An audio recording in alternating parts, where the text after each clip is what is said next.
Picture a 7-story marble palace where an entire town undresses in front of strangers.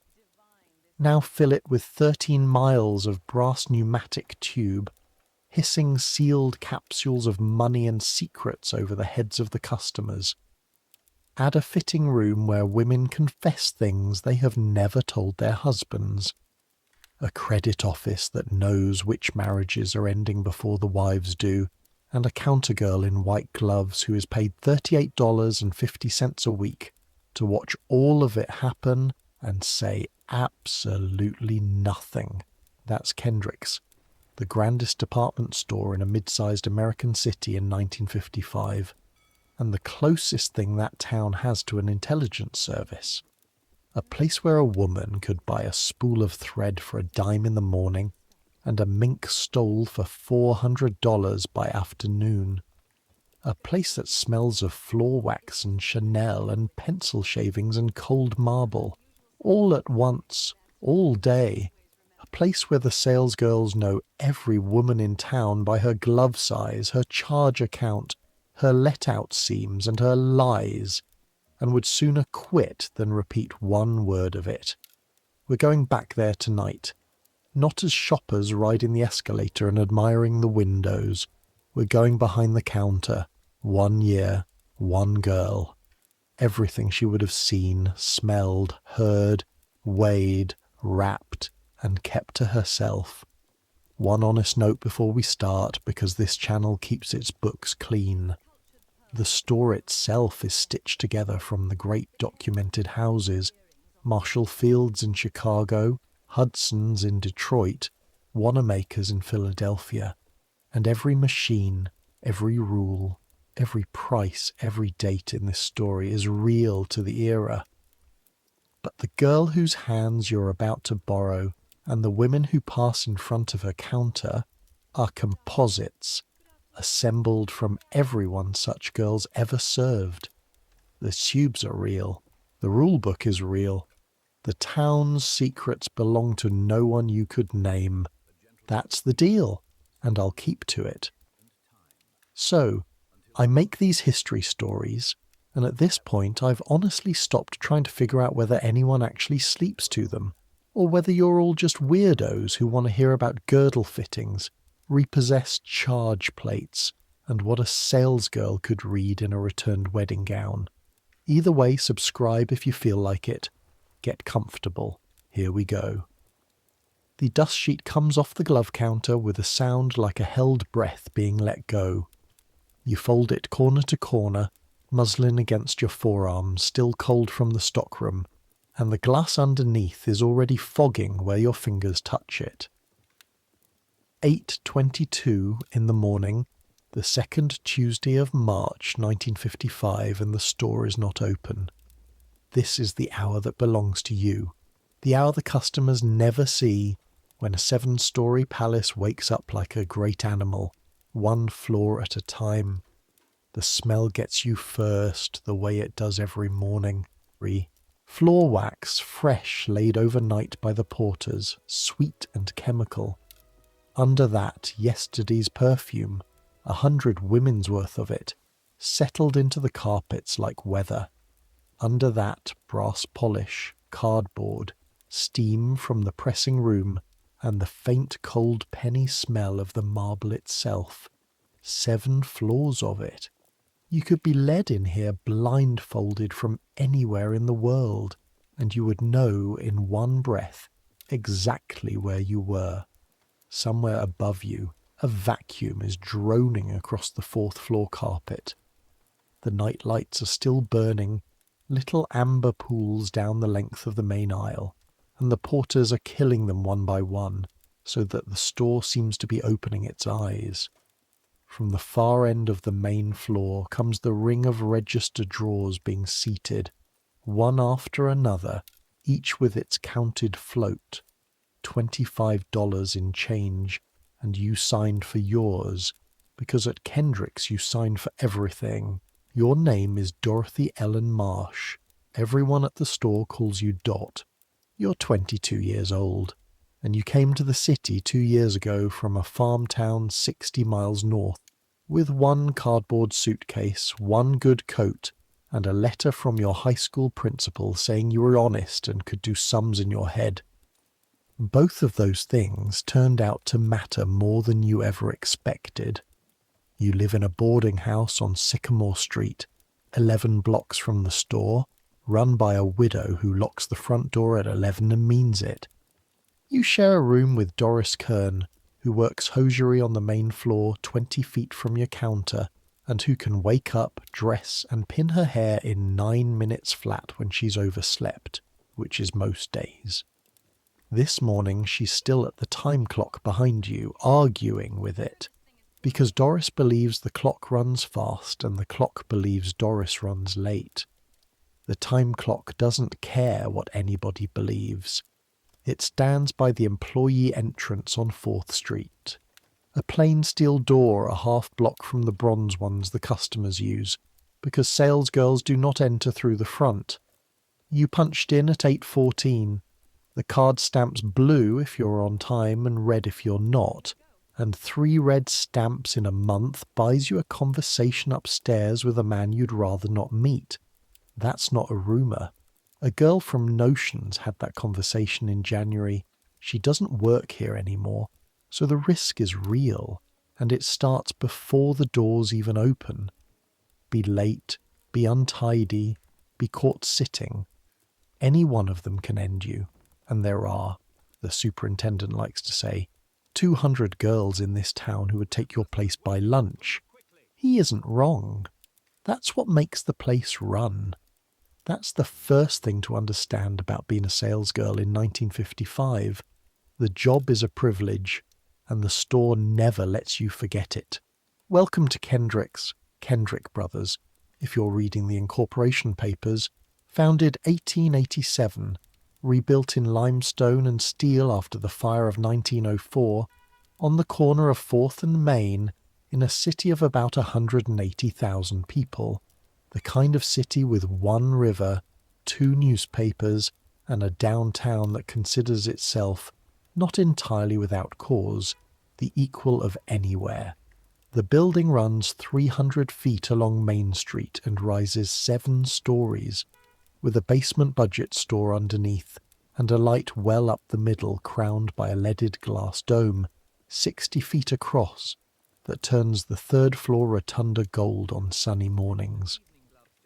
The main floor ceilings are 22 feet high.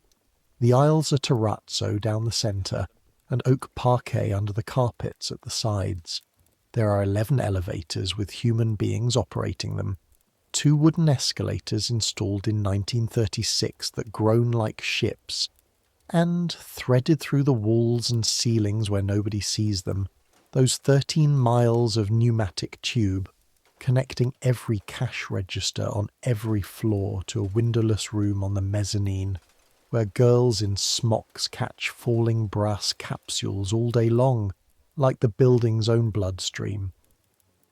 Your post is the glove counter, main floor, centre aisle, 8 steps from the 4th Street doors, gloves and small leathers, and that is not a modest post, whatever it sounds like. In 1955, no woman in this town walks downtown bare-handed if she can help it. Gloves for church, gloves for luncheon, gloves for the doctor's office, white cotton shorties at $1.98, French kid at $4.95, and the store sells them by the thousand. Your counter is the first thing a woman touches when she comes in out of the cold, and Miss Beadle says the main floor is the store's face, and the glove counter is its mouth. She never says what that makes the girls behind it.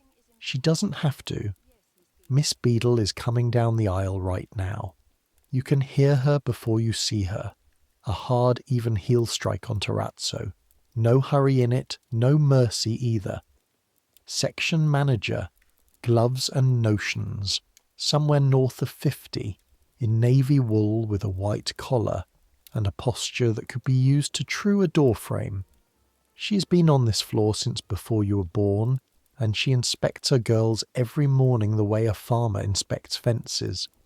You stand at your counter. You do not lean on it. Leaning is sitting's little sister, and sitting for a salesgirl on the floor at Kendrick's is forbidden. It says so in the rule book. The grey staff manual you were handed on your first day, 41 pages, and you were tested on it. Fingernails clean and unvarnished or varnished pale, hair off the collar, dark dress or navy, hem no more than 14 inches from the floor, no gum, no perfume stronger than the merchandise, no congregating, which means no two girls talking where a customer might see idle hands, and no sitting, ever, on the selling floor from the opening bell to the closing one. There are stools in the stockroom. There's a lounge on the 7th floor with hard couches. On the floor itself you stand 8.5 hours, minus a lunch break timed to 45 minutes in the employee cafeteria, and if your feet swell a full size by Friday, and they do, every girl's do, that is between you and your shoes. Miss Beadle stops in front of you. Her eyes go over you the way a fitter's tape goes over a hem. Collar, nails, hair, counter. On the glass lie your tools, squared up like a surgeon's tray. The glove stretcher, boxwood, worn silky at the grips. The button hook, the powder shaker for a tight fit. The little velvet arm cushion where a customer rests her elbow while you work a kid glove down over her fingers, one knuckle at a time, because good gloves are fitted at the counter, and fitting them is a craft, and you are, at 22, getting quietly good at it. The stretcher goes on the right, Miss Marsh, she says. It was on the right. It was a 1/4 inch off square. You move it the 1/4 inch. Yes, Miss Beadle. That's the whole conversation, and it is, by her standards, a warm one. From Miss Beadle the absence of correction is applause. She moves on to notions, and you let your shoulders down a 1/2 inch, and around you the store finishes waking. Covers folded away down the whole gleaming length of the main floor, mirrors wiped, the candy girls loading the day's fudge into the case by the main street doors so the smell of it will pull people in. That's deliberate. Everything in this building is deliberate. And Vernon, the senior elevator man, running his empty car up and down the shaft twice, listening to the cables the way other men listen to an engine. At 9:25 the floor walker takes his post at the centre of the main aisle. Mr. Pettibone, grey suit, white carnation, hands clasped behind his back. The store's watchman, referee and ambassador all in one. It's Mr. Pettibone who approves your voids when you misring, walks your disputes to the office, catches shoplifters with a courtesy that never once raises its voice, and enforces all 41 pages of the grey manual with a look he must practice in a mirror. The girls are afraid of him in the way you're afraid of weather. You'll learn better this year, but not yet. At 9:29 the building holds its breath. You can feel it, truly feel it, standing at your counter. The hush before the doors, all 7 floors poised, 300 and some employees at their posts like a cast in the wings. Then the bronze doors swing back on 4th and Main both at once, and the town comes in. Cold air first, a river of it down the aisle, carrying the street in with it. Bus exhaust, wet wool, somebody's cigarette. Then the sound, which starts as footsteps, and builds within the hour into the sound you'll hear in your sleep for the rest of your life. Heels on terrazzo, hundreds of them, layered over the murmur of voices and the ring of registers and the pop and hiss of the tubes overhead, all of it rising into that 22-foot ceiling and coming back down as a kind of ocean. And here is the thing I need you to understand right at the start, because the whole year turns on it. When a town walks into a department store, it takes off its armour. Not its coat, its armour. Out on Main Street, every one of these women is a front porch and a Christmas card and a married name. In here, at your counter, at the fitting rooms, at the credit desk. They are their actual sizes, their actual budgets, their actual marriages. A department store in 1955 knows its town the way a doctor knows a body.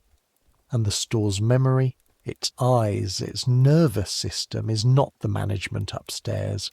It's the girls. The glove girl, the corset fitter, the tube room girl, the layaway clerk.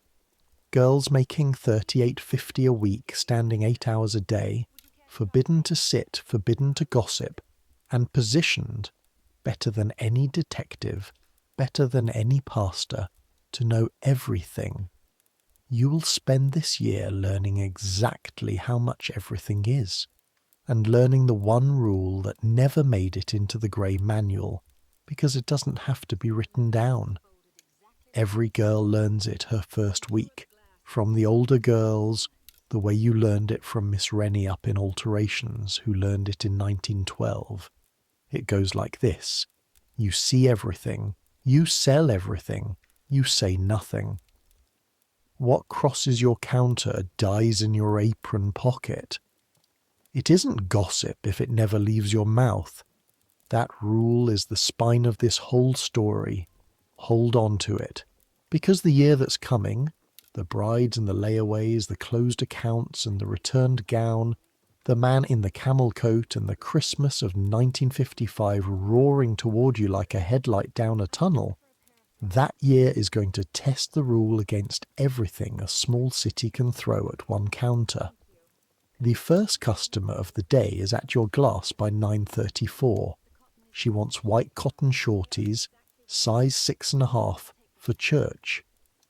She tells you, unprompted, while you wrap them, that her daughter's engagement is off, that it's a mercy, that the boy drank. You will see her daughter at the gown counter in June. You already know you'll never mention this morning to anyone, including her. That'll be $198, you say. Shall I send it, or will you carry it? She carries it. They almost never carry it. But that's the next thing to learn, because in 1955 at a store like Kendrick's the merchandise moves and the money moves, and the town's whole private life moves with them. Through machinery the customers barely notice, and the girls know like their own hands. Start with the money. When that woman hands you 2 $1 bills for her $198 gloves, you do not walk to a cash office. You write the sales check in duplicate, book number, department number, your number, which is 4116, and will be stamped on your brain until the day you die.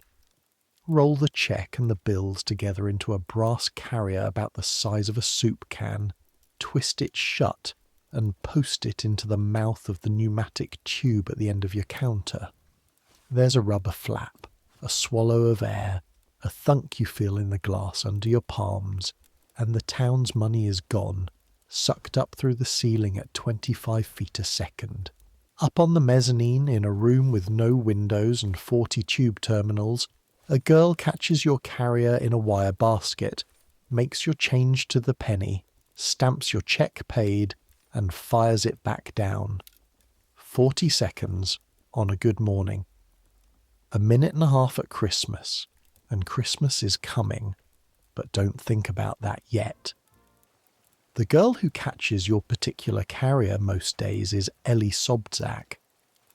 19, from the Polish parish on the east side, quick as a sparrow, engaged to a boy named Walt who works at the Sinclair garage on 9th, and is saving for a ring off a layaway ticket of his own. She told you that in the cafeteria with her hand over her mouth, as if the ring might hear. Ellie sits all day. Tube girls are allowed to sit, which the floor girls consider the height of luxury, in the roar and hiss of that room. And here is what you want to understand about Ellie. Every sales check in the building passes through her hands. Every one. Who bought what? In which department? For how much? charged to which account, sent to which address. 8 hours a day, the whole town spending falls out of the ceiling into Ellie's basket. A tube girl who talked could take the town apart in a month. No tube girl talks. It's not fear exactly, though the rule book is clear enough.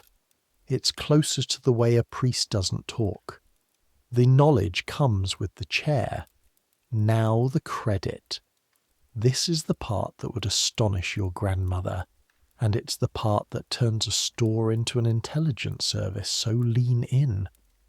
By 1955, a woman of any standing in this town does not mostly pay cash at Kendrick's. She says 2 words, charge it, and what happens next is invisible to her and completely visible to you.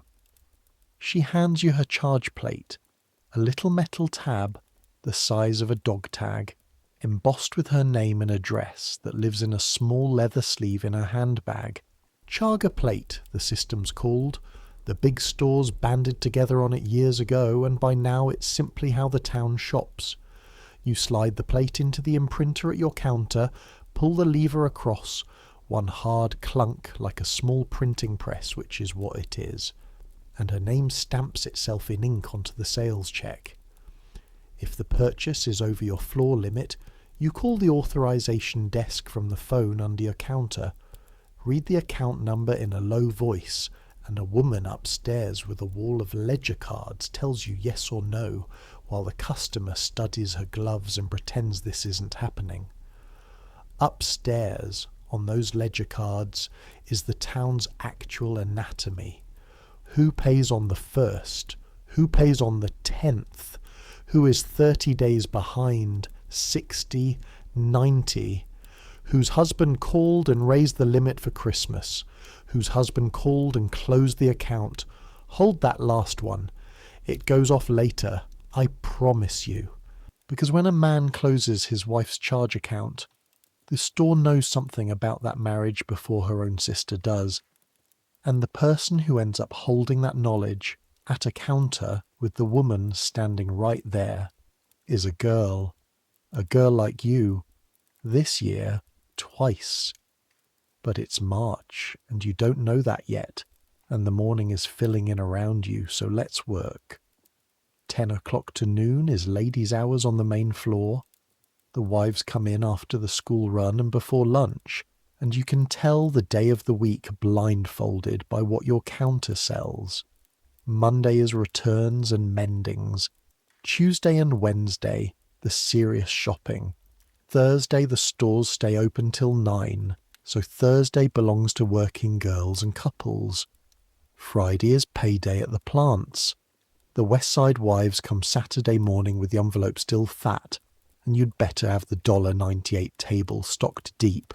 You sell, this particular Tuesday morning, 11 pairs of gloves, a coin purse, and a leather cigarette case a woman buys for her husband's birthday in a hurry, without pleasure, the way you'd buy stamps. You fit 4 of the 11 pairs at the counter, powder and stretcher and 1 knuckle at a time, and while you work, the women talk. They can't help it. There is something about giving a stranger your bare hand across a counter that unlocks people. In one morning, at one counter, you hear about a gallbladder, a mother-in-law moving in on Poplar Street, a son who did not get into Annapolis, and a dentist's wife who is redoing her entire kitchen in Formica, because, she says, leaning in, they're through the worst of it, and you say the yellow would be lovely, and you do not ask what the worst of it was, because you already know from November's ledger, and you will never say. Do the arithmetic of that. 1 counter times 1 year. 11 fittings a day, 6 days a week. 6 days, 3,000 bare hands a year, each one attached to a woman, each woman attached to a household, and every household in this town passes your glass eventually, because there is one Kendrick's, and everybody comes. The police have informants. The paper has stringers. Nobody has coverage like the main floor of a department store. At 11:15, the first regular of the story arrives, and I want you to meet her properly, because she matters. Mrs. Deverell. You hear her before you see her, not her heels, her voice, which is low and amused and carries the particular confidence of a woman who's had a charge account since 1938, mid-50s, wool suit the colour of good sherry. Her husband owns the Deverell Buick Agency out on Route 9, the one with the searchlight on Saturday nights, and she buys French kid gloves in size 6 3/4, glacé, always black or fawn, $4.95 the pair, 6 or 8 pairs a year, and has them sent always, because carrying parcels for a woman of her generation and station is simply not done. "Good morning, Dot," she says. "Regulars learn your name.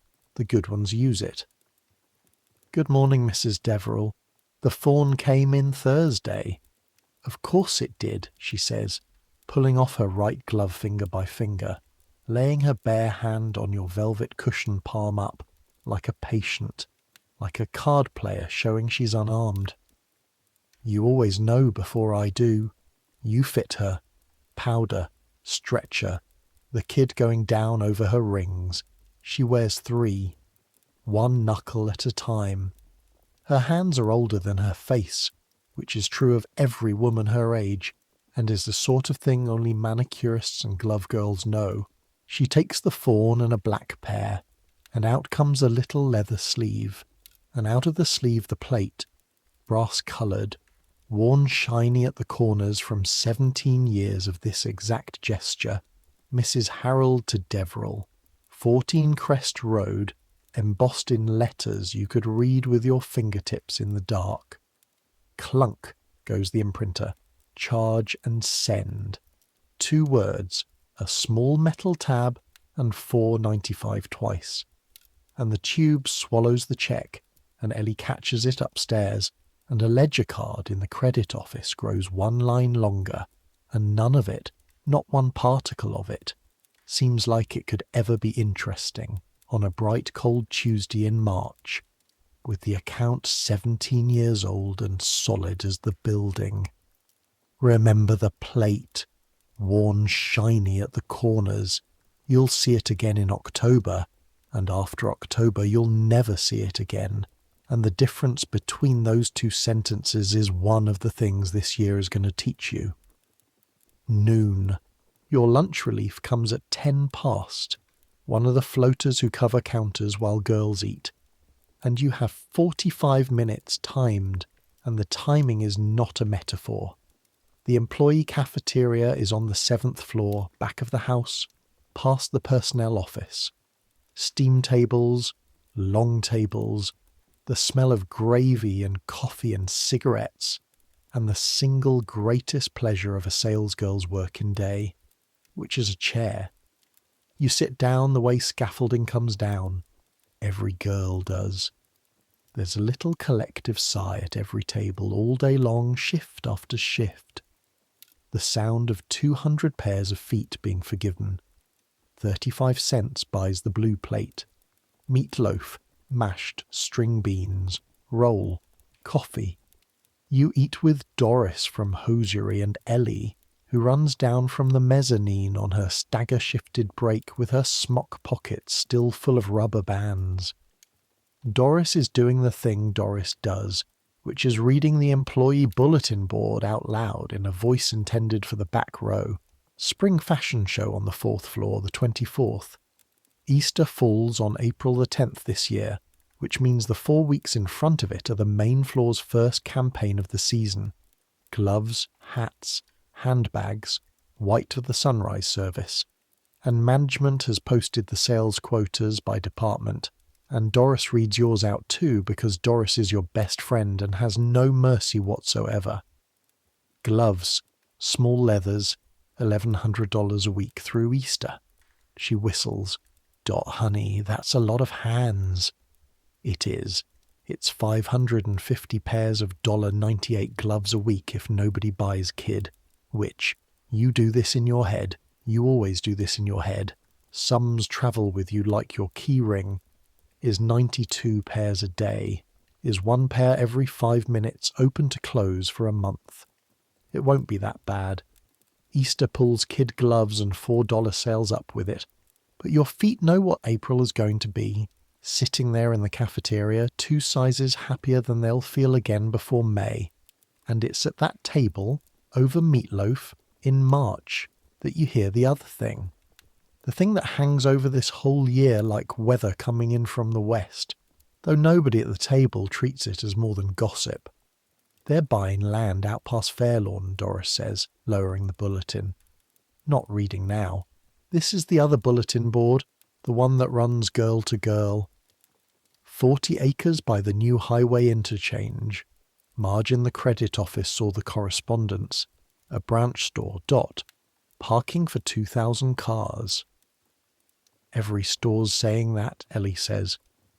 Hudson's isn't saying it, Doris says. Hudson's did it. It was in Life. Northland outside Detroit. Opened last March. Biggest shopping centre on earth. And they built the branch bigger than half the downtowns in this state. And now every wife in the suburbs parks flat outside the door for free and never rides a bus downtown again. That's not gossip. That's a photograph. She's right, and everybody at the table knows she's right, and everybody goes back to their coffee anyway, because 'tis 1955 and downtown is still king, and the main floor at Easter will still be a river of hats. But file it where you filed the charge plate. 40 acres by the interchange. Free parking. The future is out there being surveyed while you eat your meatloaf, and this story is about the last grand year of a kind of palace, though not one soul in the cafeteria would put it that way, and neither will you for a long time yet. 7 minutes left. You stack your tray. You ride Vernon's car back down. Main floor gloves, he says, like a conductor calling your hometown. And at 12:55 you're back behind your glass, standing smoothed, ready, with the afternoon coming at you and your feet already forgetting the chair.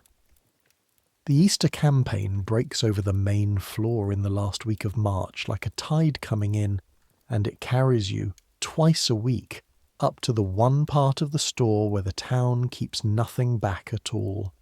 The 6th floor. Alterations and the fitting rooms. You go up because Miss Beadle lends you. Easter means every better dress and every spring suit in the building needs hemming, and the fitting rooms run double shifts, and a main floor girl who is quick with a pin and quiet with her mouth gets sent up to assist. Miss Beadle chose you for it your first spring and never said why, and the why is the compliment of your career so far. Quiet with her mouth. The workroom behind the fitting rooms is another country. No marble up here. Bare-board floors, worn pale in lanes between the machines. 11 power sewing machines in a row by the windows. A pressing table with its steam iron thumping and hissing. Bolts of lining silk. A wall of spooled thread in 80 colours. And the smell. This is one of the great smells of your life. You'll know it 40 years from now in a heartbeat. Steam and scorched cotton and machine oil and new wool and the wax of tailor's chalk. Under the windows, tomato-shaped pincushions sit on every station like a crop of strawberries. And presiding over all of it, in black, with the tape measure around her neck the way other women wear pearls, is Miss Rennie. Renata Kovac on the payroll, Miss Rennie to the store, head fitter, 60-some years old, born the other side of the Atlantic and trained, she will tell you if you earn it, in a dressmaking house before the First War. She has fitted this town's women for 3 generations. Grandmother, mother and bride, sometimes all 3 of one family in one afternoon. And she moves through the fitting rooms the way a surgeon moves through a hospital, unhurried, exact, owed. On her left wrist, Always, she wears a small pincushion on an elastic band. Faded red velvet shaped like a strawberry, the nap worn down to the weave on one side, with a little emery bag hanging off it like a green stem gone grey. It was old when she came to this country. She raises her wrist, takes a pin, sets a pin the way other people breathe. The girls in the workroom joke softly that the strawberry has fitted more of this town than the census. Nobody touches it. Ever. You'll want to remember that little strawberry, where it's been and where, in the end, it goes. Your first afternoon up there, Miss Rennie looks at you for a long moment, the tape hanging on her neck, and delivers the entire orientation. You hold pins. You hold your tongue. In this room, both are sharp. Then she hands you the Riss Strawberry's plainer cousin, a tomato from the shelf, and takes you through the curtain, and your education truly begins. Because here is what a fitting room is in 1955 in a town like this, and I need you to understand it the way the girls understand it. A woman comes to Kendrick's and stands in a three-sided mirror in her slip, in front of a fitter and a girl with pins, in a small warm room that smells of steam and carpet, and for 20 minutes she is not the version of herself that the town sees. She is the truth. The fitting room is the confessional of the store. Miss Rennie has been saying that for 30 years, and like most things Miss Rennie says, it stopped being a joke somewhere along the way. The truth arrives in seams. You learn to read it in your first month the way you learned cursive. Haltingly, then forever. A let-out seam is a sentence. Every good dress at this level is built with turnings, 1.5 inches in the side seams, and when Miss Rennie's chalk marks let out rather than take in, that dress is telling you its owner's year.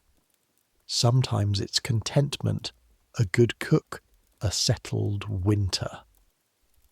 Sometimes, on a young wife in April, a dress let out 2 inches at the waist, and nothing anywhere else is an announcement that will not be made out loud until June, and Miss Rennie pins it without one flicker of her face, and says only, "We leave good turnings for later."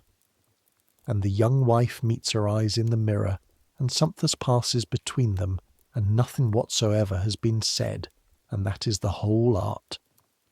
Taken in is a harder sentence. A woman whose suit hangs off her since autumn, chalked in 3 sizes at the shoulder, that can be joy, a reducing plan, grapefruit and willpower, and she'll want you to notice, and then you notice out loud, warmly. Or it can be the other thing, the thing where the husband's eyes have gone flat, or the doctor's voice has, and the flesh is leaving her like tenants who know something about the building. You learn to tell the difference in one glance at her face in the mirror. Joy photographs different from fear. And if it is fear, you say nothing except that the shoulder line is lovely on her, because it is not your business, and also because she is somebody at your counter every week, and it is entirely your business, and both of those are true, and holding both at once without spilling either is the profession. Nobody put that in the Grey Manual. The Grey Manual is 41 pages about fingernails. And then there is the corset department. Foundations, the store calls it. Pink lit, curtained deeper than anywhere else on 6. Where the fitters are licensed by the brands and a proper fitting takes half an hour. And where the confessional isn't a metaphor at all. It's a floor plan. A foundation fitter's hands know the town surgeries, its pregnancies, its lost pregnancies, the scar nobody's husband has seen because the lights go off first. Women weep in foundations, quietly, more often than you would believe, not from sadness exactly, but from the strange relief of standing in front of one other woman with nothing left to arrange. The senior corsetière a broad, calm woman who trained under Miss Rennie in 1931, keeps a box of plain hankies in the fitting room, unmentioned, restocked weekly like the pins. You assist up there through the whole Easter push. You hold pins, you fetch, you kneel at hems with your mouthful of steel while Miss Rennie chalks, and over your head, in the warm little rooms, the town talks. The mayor's wife's sister talks, the minister's wife talks. Women who out on Main Street would cross the road before nodding to each other stand in the same mirror an hour apart and tell the same fitter their versions of the same story, and the fitter pins both hems to the same 14 inches and files both versions in the same place, which is nowhere, which is behind her teeth, which is the vault. Once, one time, you break, not outward, inward. A woman you know from the counter, kind, funny, size 6.5 glove, stands in the mirror while you pin her Easter suit, and her arms are marked in a way that has nothing to do with dressmaking, and she watches you see it, and the room goes very still. You're 22. Your mouth is full of pins, thank God. There is a reason fitters love pins, and Miss Rennie's voice comes over your shoulder, level as a bubble in a glass. The 3/4 sleeve is the smart length this spring. We'll bring the cuff to just here, and pins it to just here, which covers to the wrist, and the woman breathes out, and the fitting goes on, and the suit, when it's delivered Thursday to Poplar Street, is the best work the room does all month, and no one, ever, says one word. On the stairs down afterward, Miss Rennie stops you with 2 fingers on your arm, the strawberry riding her wrist. You want to know what we do about it, she says. It isn't a question. We give her one room in this town where nobody lies to her and nobody talks about her. Sometimes that is all the help there is, Dorothea. Then it is the whole world. She's the first person since your grandmother to call you by your full name, even if it comes out wearing an accent. She goes back up the stairs. You stand there a minute with your hand on the rail, in the smell of steam and wool, learning the size of the job you thought was about gloves. The season roars on. The store's Easter windows go in overnight. Lilies, straw hats, a tissue paper sun. And the 4th floor holds its fashion show on the 24th. Models walking the rotunda under the glass dome, and every seat filled, because this spring there is actual news to see. The A-line, from Dior in Paris, shown just weeks ago. The whole silhouette let go from the waist like a held breath released, and the town's women study it over coffee with the exact seriousness their husbands give the sports page. Fashion travels from Paris to your counter in about 11 weeks that year. It has never been faster in human history, and everyone finds this completely normal. Easter itself, April the 10th, empties the store and fills the churches, and every 3rd pair of hands folded in every pew downtown is wearing your counter. You go to the sunrise service with Doris and spend it, professionally ruined forever, reading gloves across the aisle.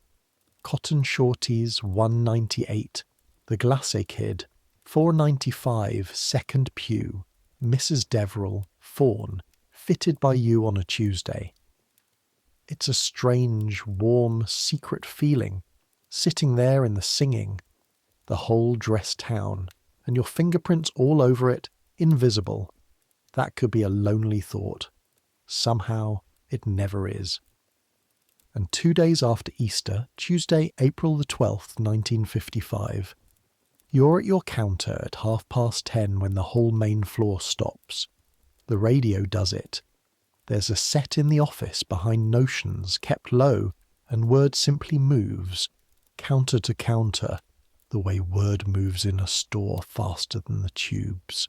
The announcement out of Ann Arbor. The Salk vaccine. The polio vaccine. The one every mother in America has been holding her breath over through 8 summers of locked swimming pools and iron lungs. Works. Safe. Effective, the man on the radio says. The church bells start up somewhere across downtown, actually ringing, on a Tuesday at 10:30 in the morning. And you stand behind your glass and watch the news land on the main floor of a department store, which is to say, on the women of a town, all at once. A mother at Doris's counter puts both hands flat on the hosiery case and bows her head. 2 strangers at handbags grip each other's arms like sisters.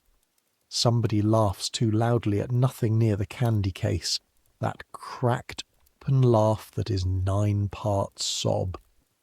Miss Beadle, comes out from behind Notions, looks down the length of her floor for a moment, and lets it all be, congregating an idle hands and every rule on the page for 1 entire minute by the aisle clock. Then she claps twice, softly, like turning a page, and the store breathes and moves again. Years from now, people will ask each other where they were.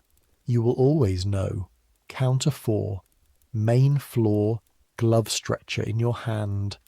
A whole town in front of you, getting the best news of its life in the one building where the whole town stands together. That's the spring. Hold the strawberry pin cushion, the let-out seams, the room where nobody lies.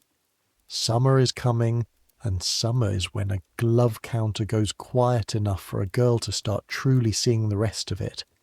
The layaway window, the gift trade, the man in the camel coat.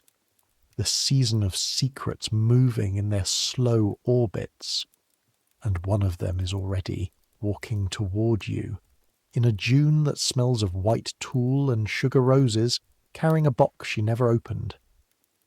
June, at a department store in 1955, belongs to the brides. The 3rd floor turns white for a month. Gowns, veils, trousseau linens, the silver and china patterns registered in a leather book at the gift desk, so that no bride in this town receives 9 gravy boats, which is, when you think about it, 1 more file the store keeps on everybody. The tea room on 7 does 4 bridal luncheons a week. Chicken à la king in patty shells under the painted ceiling, white gloves resting beside every plate like folded doves.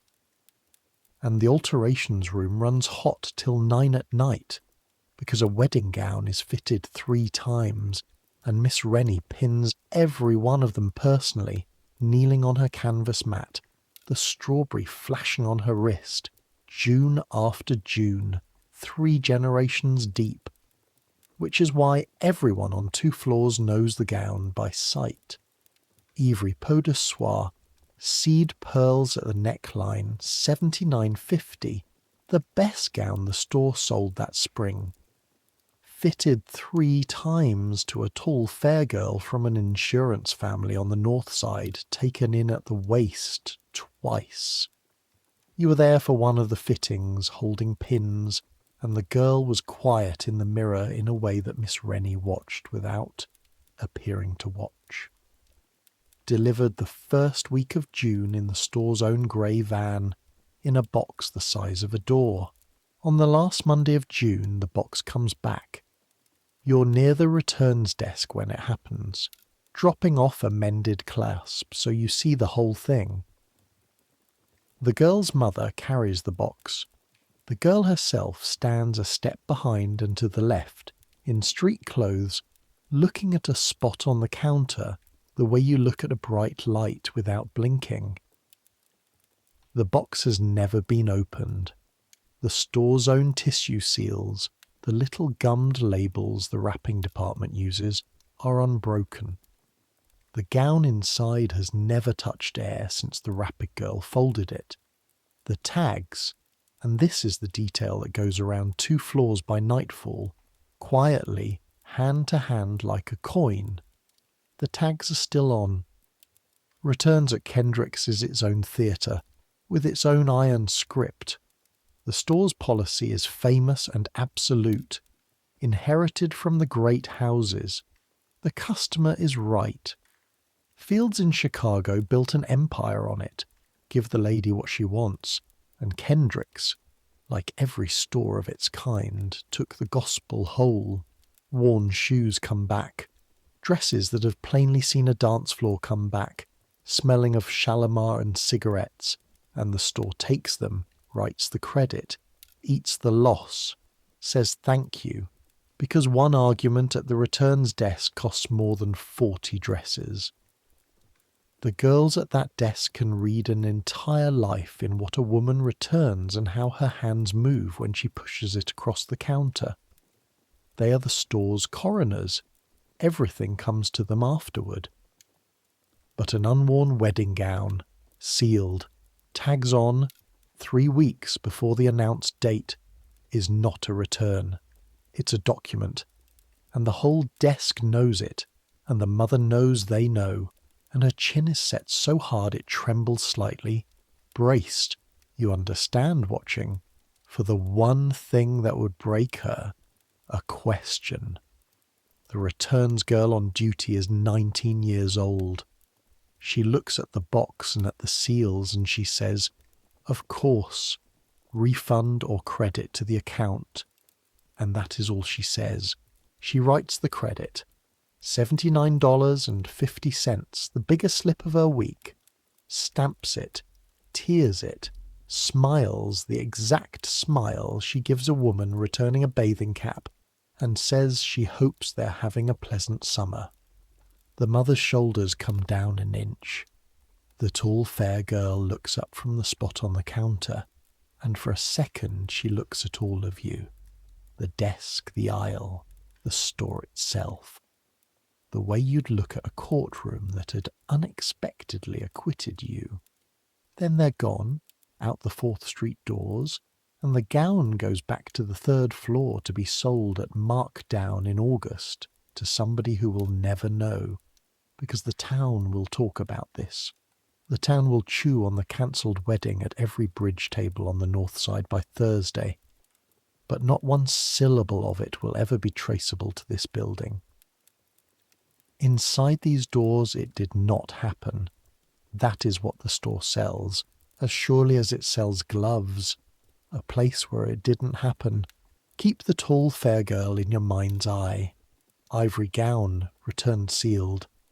She comes back in November, to a different counter, for a different kind of garment, and when she does, you'll want to have remembered her, because her second visit is the answer to her first.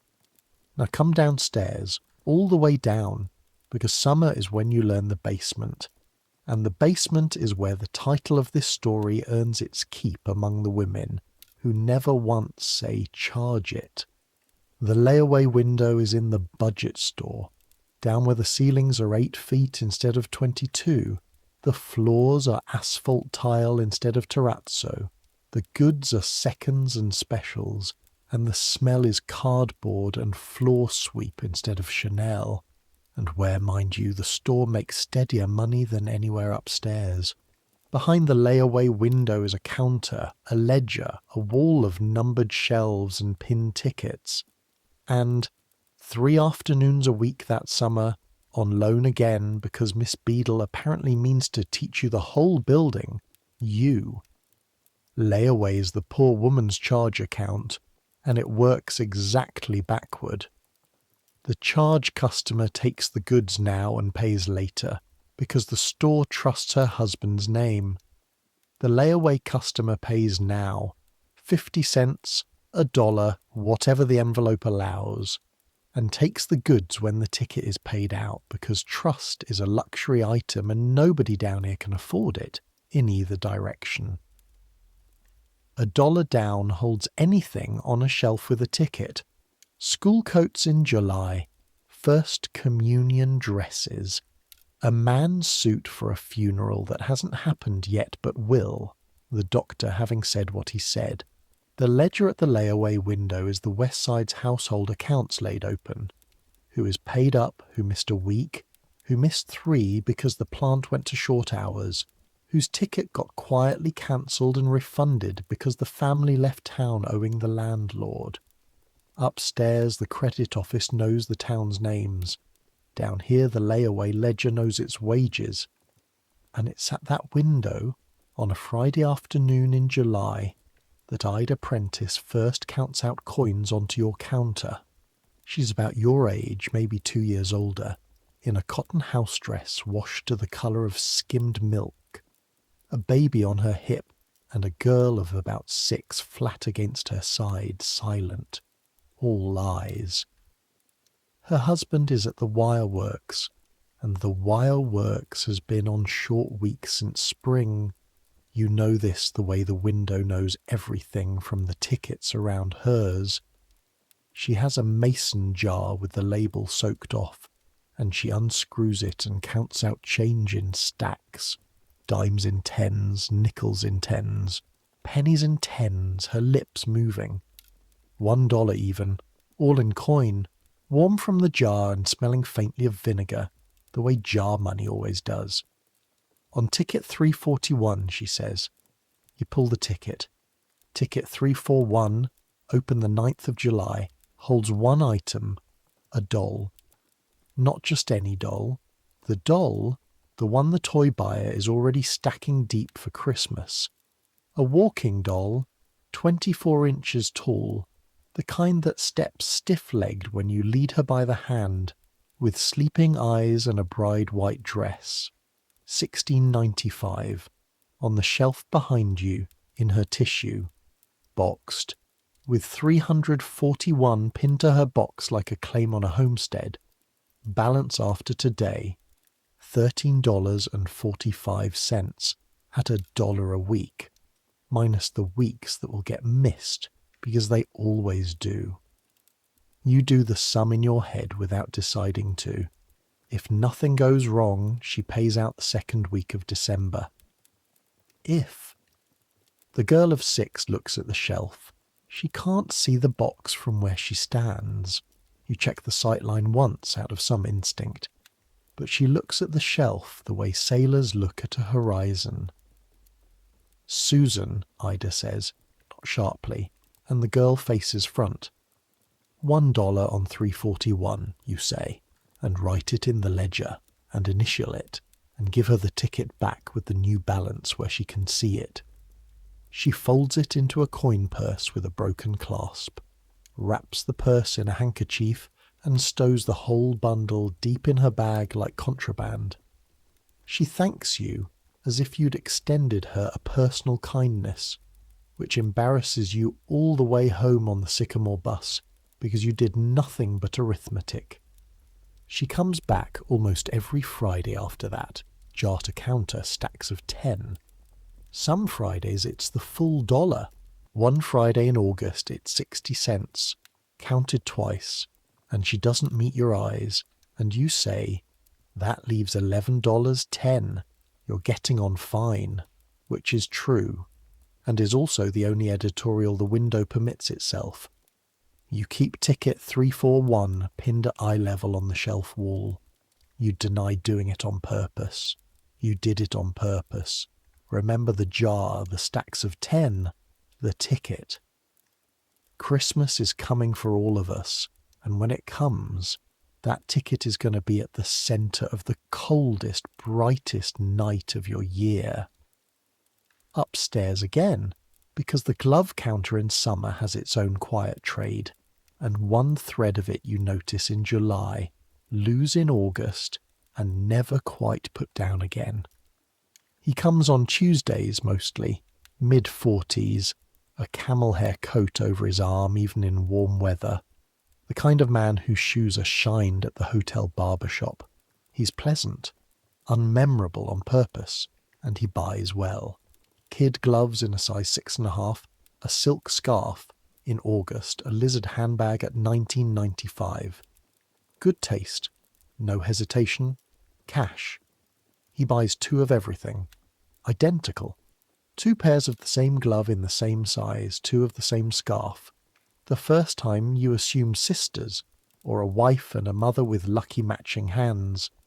The counter book teaches you otherwise, because the counter book records the sends. 1 of each pair is sent. Misses, an address on Ridgewood Drive, the good north side. The other he carries in plain wrap, no box lettering, which he asks for so smoothly it has clearly been asked for many times, at many counters, in many stores. The girls have a name for this customer, passed down at cafeteria tables since long before you. The two of everything man. Every store has him. Some seasons, the girls say, Kendrick's carries 3 or 4 at once, like a ship carrying rats it never sees.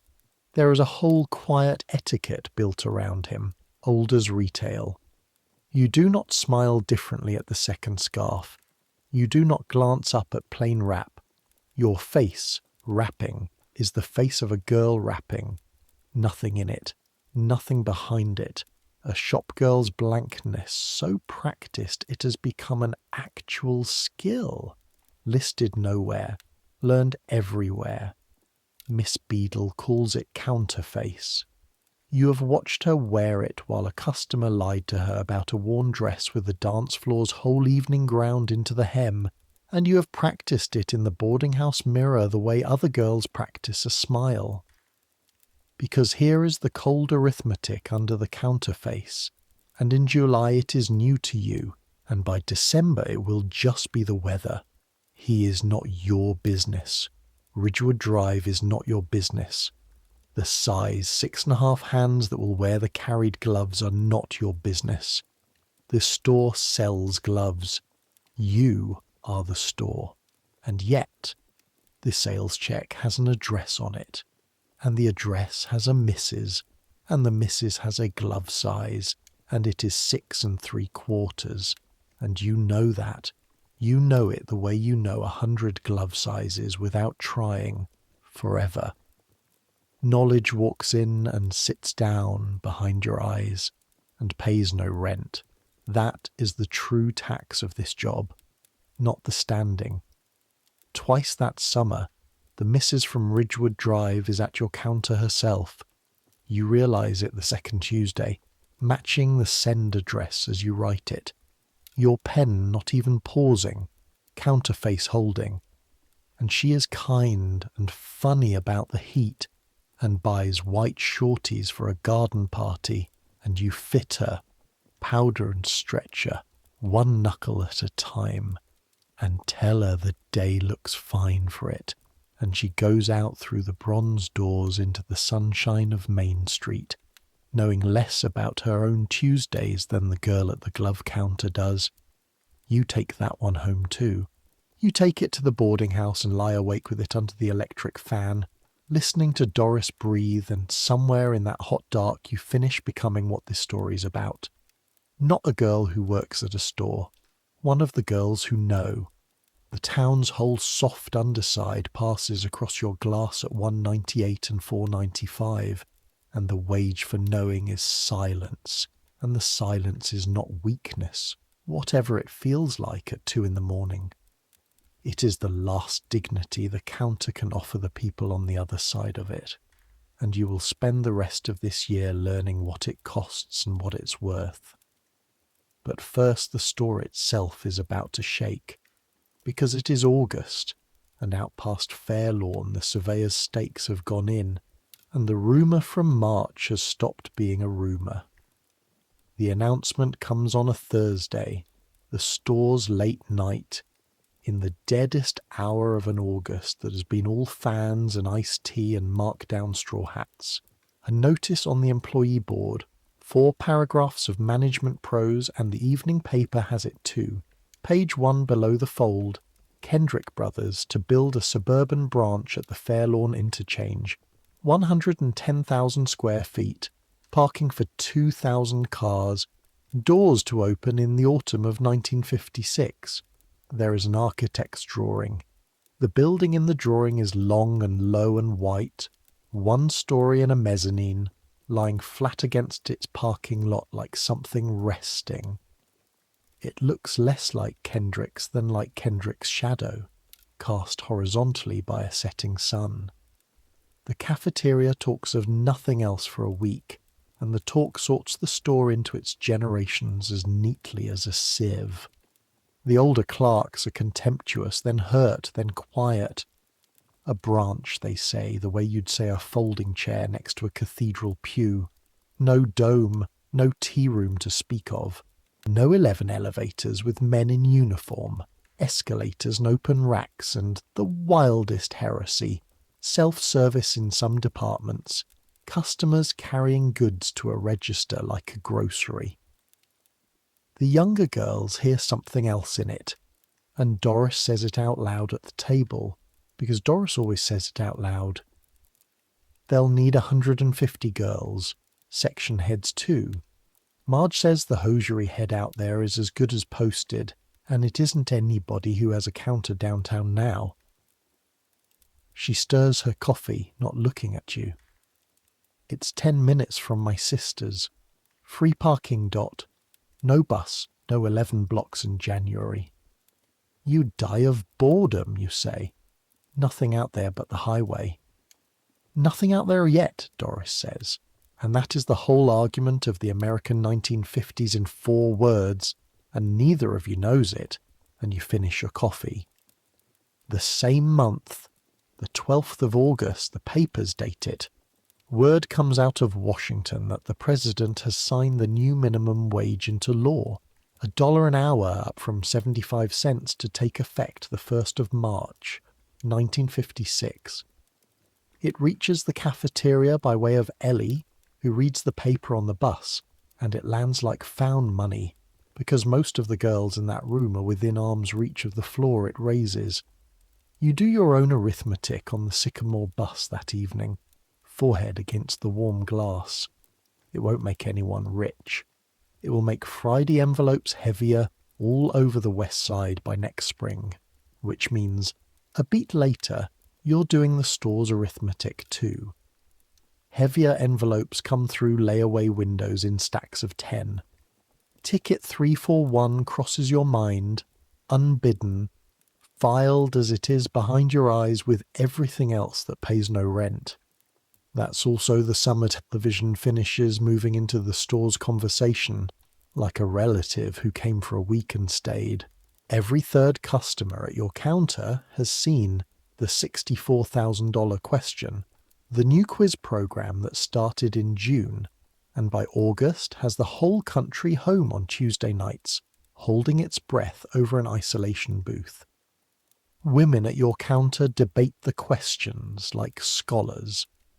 And in July there was Disneyland, the 17th, a Sunday, when the amusement park a continent away opened its gates on live television, and half your customers watched, and the toy buyer upstairs, a man not given to poetry, is heard to say the word Disneyland with the reverence other men keep for oil strikes. Remember that too. The toy floor is listening to California, and Christmas is 4 months out.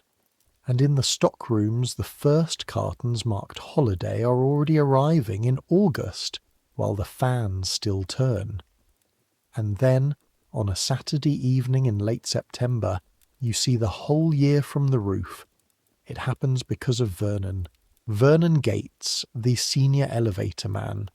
61 years old, in the store's service since 1921, grey at the temples under the uniform cap, posture like a plumb line. 34 years in a moving room 8 feet square, and in that time, by his own arithmetic, he has ridden farther up and down than most men travel across. Vernon knows the building the way Miss Rennie knows a seam. He also knows every regular customer by floor before they say a word. The church wives who want 3, the bridge club that wants the tea room, the 2 of everything men who want whatever floor they want with no conversation at all, and Vernon gives them no conversation with a courtliness that is its own complete comment. The elevator, you understand by now, is one more chamber of the town's confessional. People talk in front of Vernon the way they talk in front of upholstery. 34 years of overheard Christmases and quarrels and doctors' verdicts ride up and down inside that man, and none of it has ever once come out.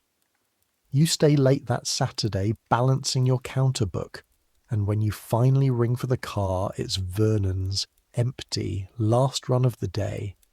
And maybe it's the empty store or the season turning or the fact that you look, as he puts it, like a girl carrying 2 counters worth of year. But instead of the main floor, Vernon takes the car up. Past 6, past 7. To the little service landing where the machine room hums like a hive behind riveted doors, and up a half flight of iron stairs, and through a door he has the key to because Vernon has the keys to everything nobody thinks about. The roof, 7 stories over the corner of 4th and Main, gravel underfoot, the parapet at your waist, the great dark shed of the dome rising behind you like a hill. From below it's a jewel. From up here you can see it's also a roof, tar-seamed, patched, worked on, the way everything beautiful is patched underneath. The evening is clear and just cold enough to make the lights hard-edged, and the town is all there. The river with its 2 bridges, carrying the last light like a poured seam of solder. The plants along the east bank, the wireworks among them, you find it without meaning to. Ida's short weeks laid out down there in dark sheds and one lit gate. The neighbourhoods sorted by their streetlights. The north side's lamps spaced wide and genteel under old trees. Crest Road up in there somewhere among them. The west side packed tight. Porch bulbs and blue television flicker. Jar money and layaway country. The east side steeples, 5 of them. The Polish parish's copper spire gone green as old velvet. Main Street runs straight out from under your feet, lit shop by shop, and dies at the dark edge of town where you can just see them. The sodium lamps of the new highway interchange burn a hard, bright orange over empty land. 40 acres of nothing, lit like a landing strip, waiting. There it is, Vernon says, following your look. Whole store's been staring at that corner since Thursday last month. Doris wants to go. Doris is 23, he says, as if that settled it, and in fairness it mostly does. He leans on the parapet. Below, a bus pulls away from the Main Street stop, and the sound reaches you a half-beat late, soft as something remembered. I came up on this roof my first year, 1921. Man who had my car before me brought me. You know what he told me? You wait. With Vernon, you always wait. The man spent 34 years learning that silence brings the floor to you. He said, from up here you can see every house in this town, and down in that store you'll come to know what's inside most of them. And the day you can hold both, see it all and carry it all and still say good morning to every soul like it's the first thing you ever knew about them, that's the day you're any good at this job. He straightens, adjusts his cap out of pure habit, no one to see it but you and the dome. Took me some years. The knowing's easy, Miss Marsh. It pours in whether you want it or not. The job is the not spilling. The knowing's easy. The job is the not spilling. You will hear that sentence in Vernon's voice for the rest of your life. Every time it matters, and it will matter more times than you can tonight imagine. You stand a while longer, the 2 of you, until the streetlights have it all to themselves. From up here the town looks small enough to hold in 2 hands, and that is the exact trap of the view, because you know better now. Every one of those lit windows is the size of a whole life from inside. The store below your feet, dark now. One watchman's flashlight swimming somewhere in the main aisle like a fish in a black aquarium, holds the measurements of most of them.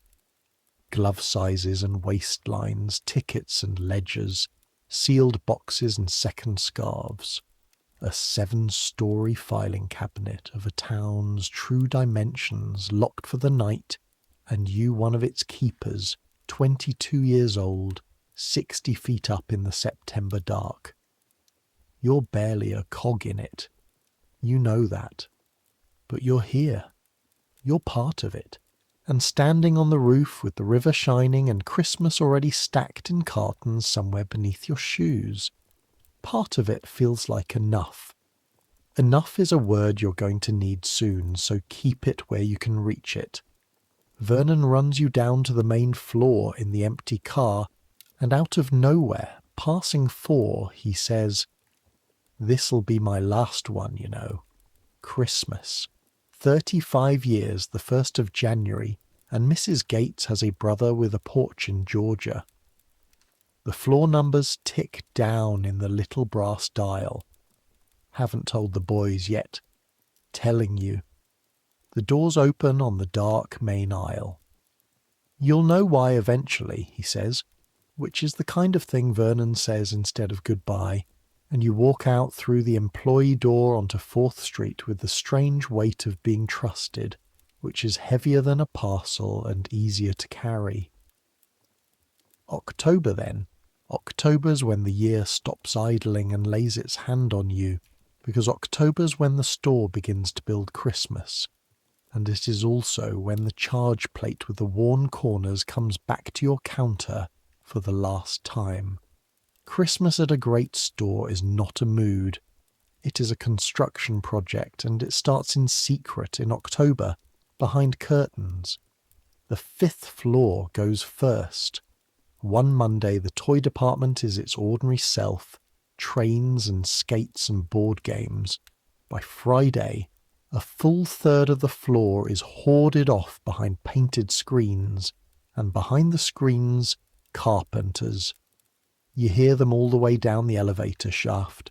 Vernon says the hammering comes up the car like weather from below. Toyland is going in. The whole documented machinery of a department store Christmas that every great house has run since before the First War. The throne, the cotton snow, the candy cane fencing that funnels a line of children past painted elves, and at the end of the funnel, Santa, who at Kendrick's is by tradition a retired switchman with a real beard, hired back every year since 1946, sworn in. The girls love this. It's true. It's in his contract. Never to promise any child any specific toy, because it is the store's rule that Santa must not write checks the parents can't cash. Even Mercy at a great store has a policy behind it. The windows go dark the same week. All 8 of the Main Street windows papered over from inside. Our Christmas secret. December 1st lettered in gold across the paper. And that is showmanship too. Documented showmanship. Old as Fields and Wanamaker's both. A covered window gathers a bigger crowd than an open one. Behind the paper, the display men work nights building whatever it is. The whole store guesses. Nobody knows. The display chief eats lunch alone in October like a man carrying war plans. And in the stock rooms, the cartons marked holiday have become a tide. The receiving dock runs double shifts. The aisles behind the counters narrow, then vanish. You recount your own section's Christmas stock on the mezzanine with Miss Beadle. Boxed gloves, initialed handkerchiefs, the little leather goods that are the fallback gift of every husband in America. And the count comes to 4 times your spring inventory. And Miss Beadle says, mildly, looking at the wall of it, "It will not be enough. It is never enough," which is the single most frightening thing she has said to you all year, because it isn't a complaint, it's a forecast. Overtime sign-up goes on the board the 3rd week of October. From the Monday after Thanksgiving to Christmas Eve, the store will stay open every weeknight till 9. The extra hours paid straight time and welcome anyway, because Christmas money is Christmas money. You sign. Doris signs. Ellie signs twice. Once for herself and once, in effect, for Walt's ring, which is $9 from paid off on a jeweller's ticket across town. She shows you the arithmetic on a cafeteria napkin, the way generals show maps. That's the store in October. Now the counter, because while all this scenery's being built, the year's quiet stories keep walking up to your glass, and this is the month the biggest one turns. Mrs. Deverill comes in on a Tuesday mid-month for her winter kid. She does it every October, fawn and black, the ritual as fixed as the church calendar. Everything is as it always is. The sherry-coloured suit gone to a heavier weave, the bare hand on the velvet cushion, 3 rings, 1 knuckle at a time. She's telling you about her sister in Sarasota. You're half through wrapping when she lays the little leather sleeve on the glass, and you slide out the plate and set it in the imprinter and pull the lever and write the check. And because 2 pairs of kid is $9.90, and your floor limit for charges is $10 even, and the new Christmas rule posted Monday says all charges within $1 of limit get called through October to catch the season's early strainers. You say, the way you've said it 100 times, "Just one moment, Mrs. Deverill," and pick up the phone under the counter.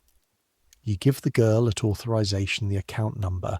Low, routine, your eyes already on the tissue you'll fold next. And the girl upstairs says, "Refer to credit office. Account closed at the request of Mr. Deverill. October the 11th. A beat, papers turning. Plate should be picked up if presented. The whole thing takes 4 seconds, and inside those 4 seconds an entire marriage turns over in the air between 2 floors of a department store. Closed at the request of Mr. Deverill. Not suspended, not limited. Closed a week ago by a phone call from the Buick agency on Route 9, and his wife of, you know exactly the account opened in 1938. His wife does not know. She's standing in front of you, in her heavier suit, talking about Sarasota, wearing gloves you fitted, and she does not know, and you're 22 years old, and you know. Plate should be picked up if presented, meaning, take the little brass tab out of the imprinter and keep it, and hand this woman a form, counterface. You feel it come down over you like a visor, and behind it, very fast you think, and what you think in the end is Vernon on the parapet. The knowing's easy. The job is the not spilling. There is no version of this moment where the news is yours to break. There is only the question of what she walks out of this store with. The truth from a shop girl at a public counter, or her own name, upright, and one more day to hear it somewhere private, from someone whose job that is. "Thank you," you say into the phone pleasantly to nobody and hang up. "Mrs. Deverill," you say, "I've made a botch of the cheque and we're at the hour the office balances. Would you let me put this through the office copy and send it along as always? I'll keep the plate to run it upstairs myself and have it back in your box by delivery. Every word of it store plausible, every word of it a construction. Behind your teeth, in the vault, the truth sits where it will sit forever." "Of course, dear," she says, "you take such trouble." And she draws on her new fawn kid and gathers her handbag and goes out through the bronze doors telling you to keep well, and the last you ever see of her as a charge customer is her sherry wool back in the October light of Main Street, unknowing, upright, fitted by you. You put her $9.90 through as a cash send and pay the difference of your own money. 11 cents over what's in your purse envelope until Friday. You borrow it from Doris at supper without saying why, and Doris, who can read a face better than the credit office reads a ledger, looks at you for a long second and lends it without asking, which is Doris's whole friendship in one gesture. The gloves go out on the grey van Thursday. What the store's paperwork shows is a counter error, corrected, initialed by Miss Beadle, who reads your void slip and reads your face and signs and says only, "Properly done, Miss Marsh," in a voice that lets you understand she does not mean the arithmetic. The plate itself you carry upstairs at closing, in your apron pocket, where it weighs about as much as a dog tag, which is to say nothing, which is to say more than anything you've carried this year. You could send it up the tube, that's procedure, but a tube carrier gets caught, opened, logged. A plate in a carrier is a fact other eyes see, and this month in this building humming toward Christmas, you would rather it be a fact that walks up quietly in one pocket. You hand it across the credit office counter to the manager herself. Mrs. Harold T. Deverell, 14 Crest Road, worn shiny at the corners by 17 years of Tuesdays. The credit manager takes it without comment, drops it into a steel box of other closed account plates. It lands with a small flat clink on top of how many other marriages you don't count, you don't look, and stamps the ledger card, and that is all. Somewhere on Crest Road a telephone will ring or won't, a lawyer will write or a husband will finally talk at dinner. The store is out of it. The store was never in it. Ask anyone. Ellie catches you on the mezzanine stairs on your way down, off shift, coat over her arm. She was on the authorization board that afternoon. The call was hers to log. She doesn't say the name. Tube girls never say the name. "Long Tuesday," is what she says. "Long Tuesday," you say. That's the entire conversation, and it is between two girls who know what they know, roughly the length of a psalm. November now. The paper comes off the windows in 3 weeks, and the whole town is one long intake of breath. But November owes you 2 quieter scenes first, and they are the 2 this story has been holding for you since June. The first is the tall, fair girl. She comes in on the second Thursday evening of November, working girl hours, alone, in a good plain coat, and she does not go to the 3rd floor, and she never will again for a while. Everyone understands that. She comes to the 2nd floor, to better dresses, where you're covering the counter through the supper hour, and she asks, chin level, voice steady in the particular way of a voice that has practiced being steady, to see something in grey flannel. A suit for, she says, an interview. Monday at the telephone company in the business office. She's a size taller than she was in June. Grief does that too. It moves weight around like furniture. The suit needs the sleeves brought up and the waist taken in, and there is exactly one fitter in this building anyone would send her to, and Miss Rennie comes down personally when she reads the alteration ticket. Glasses on, strawberry on her wrist, and pins the grey flannel in the 2nd floor mirror with the same unhurried entirety she gave the ivory pot de soie in June. And neither of them says one word about June, and both of them are saying it the whole time in the language of chalk and pins we know, and it is nobody's business, and this is a good shoulder line, and you will get this job. Which you learn from the alteration ledger in January. Suits pressed for work wear out their hems in a pattern any workroom can read. She does.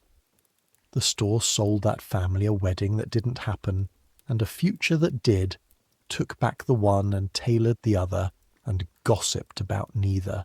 If the title of this story has a single scene in it, a single load-bearing beam, it's that one. What the girls knew was everything, and what the town heard from them was the sound of a curtain ring sliding, and nothing else. Ever. The second scene is at the layaway window, the Friday after Armistice Day, and it is not warm, and I won't pretend it is. Ida Prentice misses her 3rd week in a row. The wireworks went to short time again the last week of October. The tickets around hers told you first. A whole neighbourhood's payments thinning out in the same fortnight like trees going bare together. Ticket 341 stands at $6.45 owing. The rule of the window is printed on the ticket itself. Items unclaimed by December 15th with balances unpaid may be returned to stock. Deposits refunded. And this year the rule has teeth, because the walking doll, 24 inches, sleeping eyes, bride white dress, has done what nobody in July quite bet she'd do. She has become the doll of the season, the one every store in the state is wiring the jobber about. The toy floor is sold through its first 2 orders already. The buyer has posted a notice. All layaway toy stock unclaimed at deadline comes back to the floor December 16th. No exceptions. We can sell every unit twice. You stand at the shelf that Friday evening after the window closes, in the basement quiet, with the ledger open and 341 pinned at eye level where you put it in July. Boxed in her tissue. Claim on a homestead. 6 weeks to deadline, 6:45 owing, and a jar on a shelf in a house by the wireworks that you have never seen and know as well as your own room. What you do next is against the rules, and you do it with your hand steady, and I want you to watch, because it is the 5th and last of the small-time bombs this year has been quietly setting, and it's the only one you set yourself. You take the box down. You carry it upstairs after hours through the stockroom corridor, and you put it under your own counter, deep under, behind the reserve glove stock, where a box the size of a doll fits like it was measured for the space, with 341 still pinned to the tissue. Main floor counters are inventoried by section. Toys are inventoried on 5. A doll under gloves is, for a few weeks, in the one place in a 7-story building where nobody will look for her. If she's found, it's your job. Holding stock unpaid is exactly the kind of thing the grey manual means when it says dismissal, and exactly the kind of thing Mr. Pettibon's morning rounds exist to catch. You slide the reserve boxes back in front of her and square them, and stand up, and your counter looks like your counter. Christmas is 18 days out. The paper is still on the windows. In the dark under your glass next to the button hooks, the season's whole meaning is hidden in tissue, $6.45 from home. Now the lights, now the crowd, now the 4 weeks the whole year was rehearsal for. Thanksgiving falls on the 24th of November in 1955, and in the department store calendar that Thursday is not a holiday. It is a starting gun with gravy on it. In Detroit and New York that very morning, Hudson's and Macy's run their great parades. Macy's is on television now, has been since '48, and half your boarding house watches it in the parlour in bathrobes, balloons the size of buildings swimming between skyscrapers. And the whole point of every float and every band, as any retail man will tell you with his hand on his heart, is the last float, the sleigh, the arrival. Santa is in the store. The season is open. Spend. Kendrick's is too proud to admit it takes its cue from anyone and takes its cue from everyone. Friday morning, the day after Thanksgiving. The paper comes off the windows a day early and 1 cent only. The gold lettering changes to tonight, 7 o'clock. By 6:30 there are, the paper says next morning, 4,000 people on Main Street. You're not among them. You're inside, at your counter, because the store stays open till 9, and the doors don't close for a curtain raising. But your counter is 8 steps from the 4th Street doors, and when the window shades rise at 7, all 8 windows at once on a winch system the display chief has been testing for a week, you hear the town see it. A sound comes through the bronze doors and the revolving door and the very glass of the windows, a single soft roar with children's voices riding on top of it like spray. You can't see the windows from your counter. You never do see them properly until January when they're half struck. It doesn't matter. You hear them every night for a month. This year it's a mechanical village. Skaters going round a mirror pond on a hidden chain. A train that runs through a mountain. Elves hammering in a workshop window with real little hammers. Tap, tap, tap 60 times a minute, 11 hours a day. And the crowd outside your glass wall never stops being 4 deep. Breath fogging the plate glass. Small mittened hands starred against it from that Friday to Christmas Eve. And the store becomes something there is no other word for but weather. The Monday after Thanksgiving, the doors open at 9:30 onto a main street already lined, and the river comes down the aisle, and it does not slacken until 9 at night. And it is like that every day for 25 days. The aisle clock disappears behind heads. The ocean sound of the main floor rises a full third and stays there. Heels and voices and registers and the carillon record playing through the new speaker system. And under all of it, constant as surf, the tubes. Pop, hiss, thunk, pop, hiss, thunk. Ellie and the mezzanine girls catching brass rain by the hour. Change coming back in 90 seconds now. Then 2 minutes. Then Miss Beadle sends you to the tube room with a misrung check the second Saturday, and you actually see it. And you stand there a moment in the doorway, awed. 40 terminals all firing. Carriers falling into the wire baskets faster than raindrops in a gutter.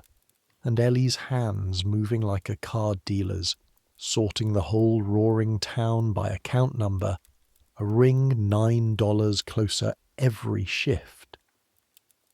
Toyland opens that same Monday morning, and the line for Santa runs down the candy cane funnel, out through sporting goods, and folds twice against the far wall. The retired switchman does 2-hour shifts to a schedule taped inside his throne. Twice a day a child comes off his knee in tears anyway, wanting promised what can't be promised. And twice a day he keeps his contract gently, and the mothers understand him better than the children do. One corner of the 5th floor tells this exact year better than any newsreel, the coonskin caps. Last winter, Disney's Davy Crockett swept the country like influenza. By spring, the store could not keep a cap in stock at any price. Raw fur went up tenfold. Every boy in town wore a dead animal's tail down his neck. And then, sometime around the start of school, the fever simply broke, the way fevers do. And now there is a table of coonskin caps marked down from $1.98 to 79 cents. And the boys walk past it to the space rifles without turning their heads. 10 months, top to bottom. The toy buyer keeps one cap on his office shelf, the girls say, the way sailors keep a piece of a wreck. Your own counter becomes a front line. Gloves are what a husband buys when he has thought of nothing by the 23rd, and what a wife buys her mother, and what every third person on every list gets. You sell in December 4 times what you sold in July. 70, 80, 90 sales a day. Initialed handkerchiefs by the boxful. The counter book filling a page a day. Your feet pass through pain into a kind of citizenship with it. The store feeds the overtime shift supper in the cafeteria, hot roast beef sandwiches. The 1 month a year the store's arithmetic decides sentiment is efficient. And the girls eat with their shoes off under the tables. 1,200 aching feet, nobody says a word about it. The manual is silent on stockinged feet at supper, and December keeps its own law. And the intelligence service works its season too, because Christmas is when every secret the year planted comes up for harvest, and your counterface earns its wage daily. The 2 of Everything Man comes the 2nd week of December. You see him in the aisle and your hands set up the plain rap before your mind has finished saying his name. But this year he buys one of everything. one scarf, one pair of kid gloves, 6 3/4, and you fit nobody in absentia, but you note it the way the window notes everything. And he pays cash as ever, and has it sent, and the address he gives is not Ridgewood Drive. It's the Hotel Marquette downtown, a residential floor, his own name, a room number. You write it in the book in your ordinary hand. Whatever happened in that house this autumn, and you can build it 3 ways and will never know which, and none of them is your business, and all of them ache the same. It has ended in a hotel room and one of everything. "Happy Christmas," he says at the end, and looks at you for a second longer than the counter usually allows, and you understand, with a small cold clarity, that he has always known that you knew, that the whole silent contract was two-sided from the first Tuesday. "Happy Christmas," you say, with nothing in your face but the season, and he goes out into the snow, and the counter has kept its side to the last. Mrs. Deverell comes in on the 17th, a Saturday, alone, in the sherry wool, chin exactly where it has always lived. The town has begun to talk by now. You know because the town talks at your counter about everything, and twice that week you have moved a conversation off Crest Road the way you'd guide a customer around wet wax smoothly, leaving no mark. She asks to see the French kid. Fawn, 6 3/4, 1 pair. She lays her bare hand on the velvet cushion. 3 rings now become 1 ring, and you fit her, powder and stretcher, 1 knuckle at a time, and neither of you mentions the arrangement of it, that she's buying her own Christmas gloves singular with cash from an envelope in her handbag. $4.95. She counts it out like a woman who has recently learned to enjoy knowing exactly what things cost. "You always know before I do, Dot," she says at the end, which is what she's always said, and for one held second the sentence stands in the air between you with its whole second meaning visible, like a watermark. "The fawn's lovely with your coat, Mrs. Deverell," you say. She smiles. "A real one. Dry and quick. The first real one you've seen on her since October," and takes her small parcel, carrying it, and walks out through the bronze doors into the Christmas crowd with her back as straight as the doorframe. You will sell her gloves for years yet, cash, 1 pair at a time. The account is closed. The customer is not. The dole nearly ends you on the 19th. Monday morning, 8:40, covers just folded, and Mr. Pettibone stops at your counter on his round, and instead of passing, he comes around the end of it, which floor walkers do perhaps twice a year, and bends, and looks at the reserve stock because a stock boy shifting your glove Saturday night has left the boxes out of square, and behind them, plain as a headline, tissue and a corner of a doll box with a layaway ticket pinned to it. 341.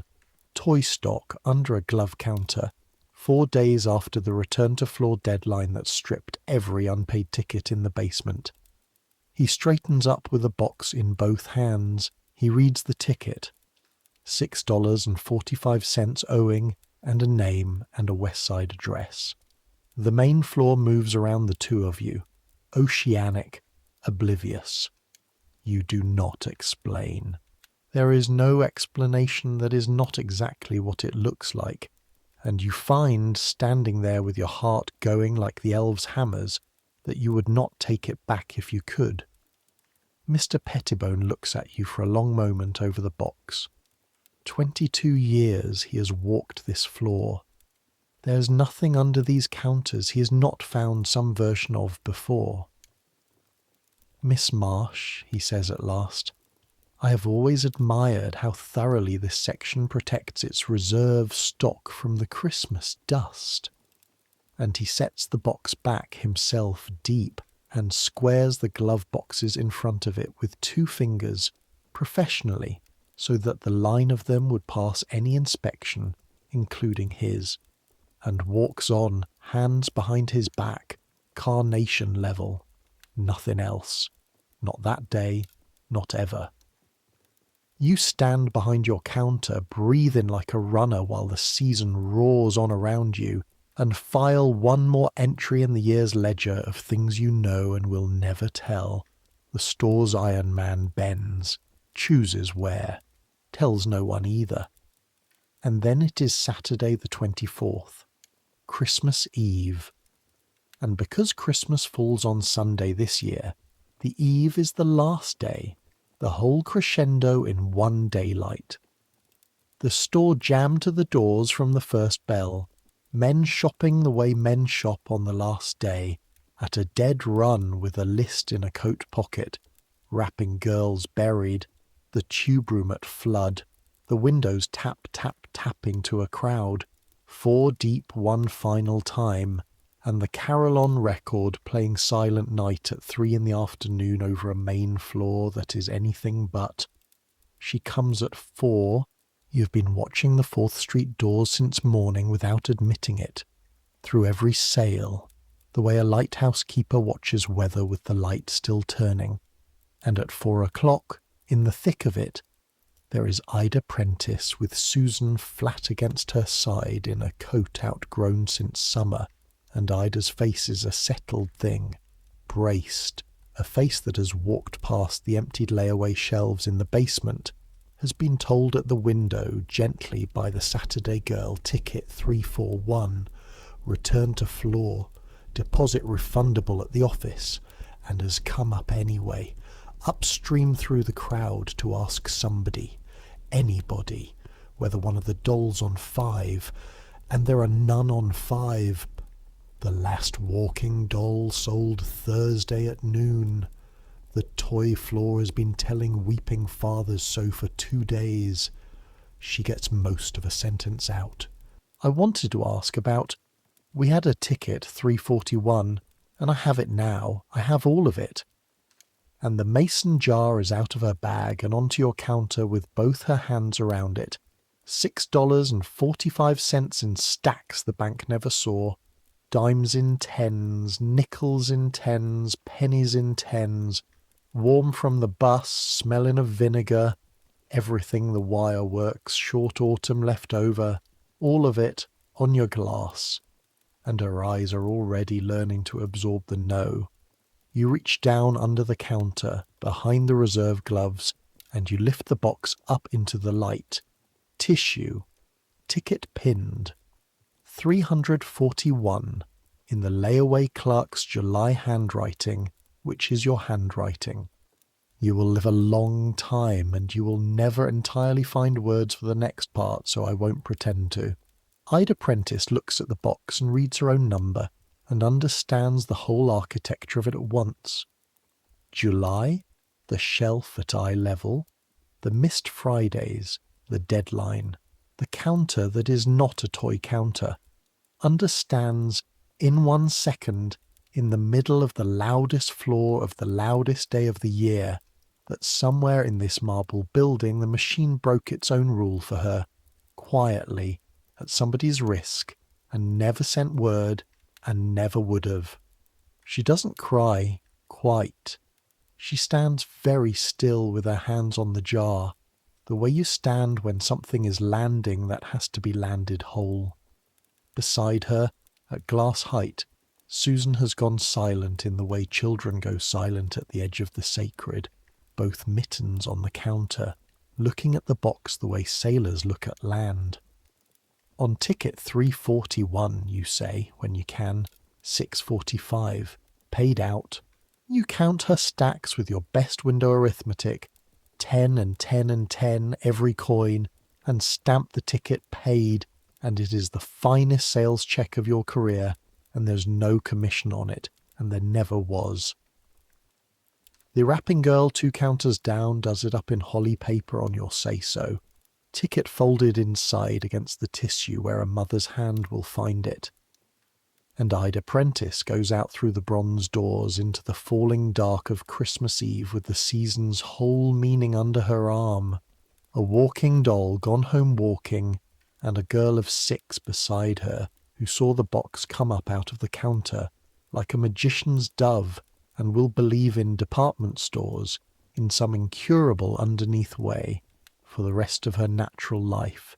You watch them to the doors, counterface nowhere in reach.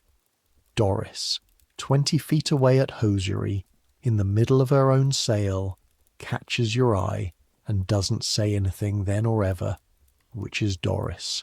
At 9, the last customer is shown out with courtesies, and the bronze doors are barred, and the ocean stops, all at once.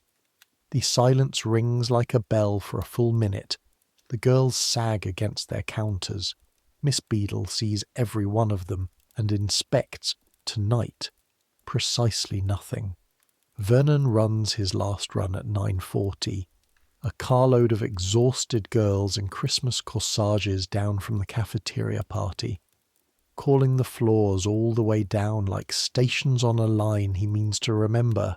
7, the tea room, ladies. 6, alterations. 5, Toyland, mind the elves, and shakes hands at the doors of his car for half an hour, 34 Christmases, and hangs up his cap on its hook himself. And Mrs. Gates is waiting at the 4th Street door in her good coat, and Georgia is warm this time of year. You walk home up Sycamore with Doris through streets gone quiet and blue, snow beginning, parcels under your arm, a scarf for your mother, a book for Doris hidden inside your coat, cologne for nobody in particular, 11 blocks. Neither of you talks much. Behind you the store stands dark except for the windows, which play to an empty street all night by city ordnance and the display chief's pride, skaters going round the mirror pond, hammers tapping for no one, 60 times a minute, all through the first hours of Christmas. The rush is over. The year is nearly. And what's left now, the quiet part, the part this channel exists for, is January, and the counting, and the long slow exhale of a great store and a tired girl finding out what it all weighed. Christmas Day itself is a Sunday, and the store is shut tight both by law and by custom, and you sleep until 10 for the first time since summer. Actual sleep. The deep, dreamless kind your body has been keeping on layaway since Thanksgiving, and now pays out all at once. The boarding house does a goose. Mrs. Pruitt allows sherry 1 glass poured with the concentration of a chemist. Doris gives you stockings, seconds from her own counter, which is either thrift or comedy, and with Doris it is always both. You give her the book from inside your coat. The parlour radio plays carols from some cathedral back east, and you sit with your shoes off and your feet on a hassock, and at some point in the afternoon you realise you're listening, underneath the carols, for tubes. Pop, hiss, thunk. The store is in your bloodstream now. It will be, faintly, forever. Ask any girl who ever worked one. The week between Christmas and New Year's is the strangest week in retail. The tide going out. The store reopens Monday to the exchange trade. The wrong sizes, the duplicate slippers, the cologne nobody wanted, all of it flowing politely backward across the same counters it crossed at flood the week before, and the returns desk works like a field hospital after the battle, writing credits, asking nothing. You take back 11 pairs of gloves that week. Wrong size, wrong colour, wife already had them. And everyone tells you it's a little story of a marriage in the usual way. By accident, sideways, and you file everyone in the vault behind your teeth where the whole year is shelved by now, snug as the counter book. The mechanical village runs in the windows through New Year's, then goes quiet mid-week. You come in one morning and the skaters are stopped on their pond mid-glide, the elves' hammers hang mid-tap, and 2 display men in shirt sleeves are lifting the roof off the mountain to get at the train. There is something in it you can't watch for long. The town's whole December dream being handed out a side door in numbered crates, to sleep in a warehouse until October. The windows stand bare for 3 days, brown paper and dust motes in the thin sun. Then the gold letters go up again, modest ones this time. White Sale, January 3rd. Sheets and pillowcases and towels, the great January ritual of every department store since Wanamaker himself invented the thing back in 1878. The trade's oldest medicine for its emptiest month. The same women who fought the aisles for dolls come back calm and count threads with their gloves off, and the main floor sounds like itself again, only slower, an ocean gone to lake. New Year's Eve you spend at Ellie's parish hall because Ellie is 19 and engaged as of 11:15 that night, when Walt, his jeweller's ticket paid out the Thursday after Christmas, $9 in overtime, every hour of it fired down a brass tube by his girl herself, stops the polka band, actually stops it, hand raised like a traffic policeman, and goes down on one knee in front of the East Side's assembled aunts. The ring is small, and the shout that goes up is not. Ellie cries, Doris cries. You find, to your complete surprise, that you cry, standing there in your Christmas corsage gone brown at the edges, and 1956 comes in over the top of all of it, with the accordion playing, and nobody's counterface anywhere in the building. And then January, and the store turns inward, and this is the part of the year almost nobody outside ever sees, and it is in its way the part you come to love best, inventory. The annual counting fixed by the store's fiscal calendar the way Easter is fixed by the moon. For 2 weeks, in the slack after the White Sale opens, every department in the building counts everything it has, every glove, every spool, every odd unmatched button in the notions drawers, because the book's close at the end of January and the books must agree with the shelves, and the distance between what the ledger says and what the shelf holds is called shrinkage, and shrinkage is the store's word for a year's worth of small human weather, breakage, miscounts, light fingers, and mercy. 2 evenings a week, after the 9 o'clock quiet has settled, the main floor works late under half lights. And I want to slow down here, because if this whole story has been a day's march, this is the part where the road goes soft and downhill, and the walking gets easy, and I intend to let it. Picture the store at 9:30 on an inventory night in the middle of January, the doors barred, the radiators ticking as they cool, that slow, irregular metal click like a big clock losing interest in time. Snow coming down past the windows in the streetlight, and the windows themselves dark now, the White Sale linens sleeping in their neat pyramids. Down the length of the main aisle, pools of work light every 40 feet, and in each pool 2 or 3 girls in cardigans over their uniforms counting. There is no ocean of heels, no carillon, no tubes. The tube system is shut down for the night, and the silence where that sound lived all year is a presence of its own, like a stopped heartbeat you somehow survive. What there is instead, the whisper of tissue paper, the dry riffle of a counted stack, a stockroom door sighing on its spring, Miss Beadle's voice, low from notions, reading numbers to a checker, the way other women read psalms. 4 dozen and 3, 4 dozen and 3, agreed. And somewhere on 5, faint as rain in the next county, the toy department counting sleds. You count gloves.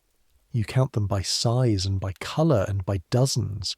Your hands moving through the boxes in the worklight, kid and cotton and dewskin, and the smell of the counter rises around you. Leather and powder and tissue and the ghost of every perfume that leaned across the glass this year. And the counting becomes the kind of work hands can do while the mind stands quietly beside itself. 41 dozen white shorties reduced by a Christmas to 9. The fawn kid in 6 3/4, 2 pairs left, and you know where both of them will eventually go, and you set the box back gently. Your counter book lies open under the lamp, a full year in your own handwriting, March to January, 4,000 sales checks worth, and leafing back through it to reconcile a September number, you find you can read the whole town in it, the way Miss Rennie reads a seam. The Easter Surge, the June Brides, the quiet Fridays of the Wireworks short summer, one cash send in October with 11 borrowed cents behind it, that no auditor will ever find or understand. The books, when your section closes them, are off by $4.10 on the year, in a department that sold 11,000. Miss Beadle reads the figure and signs it, and looks at you over her glasses. In 1923, she says, my first year on this floor, my section was off by $4.10, and my manager told me any girl within $5 had either a clean heart or a clever one, and she hoped for my sake I knew which I was. She caps her pen. It is the only time in your whole service that she mentions her first year, or any year, or herself at all, and it is as close to an embrace as the main floor allows. Good night, Miss Marsh. Wear your overshoes. It's coming down. It's on one of those inventory nights, the 3rd Thursday of January, that Miss Rennie finds you. She comes down at 10, when the 6th floor has finished its count.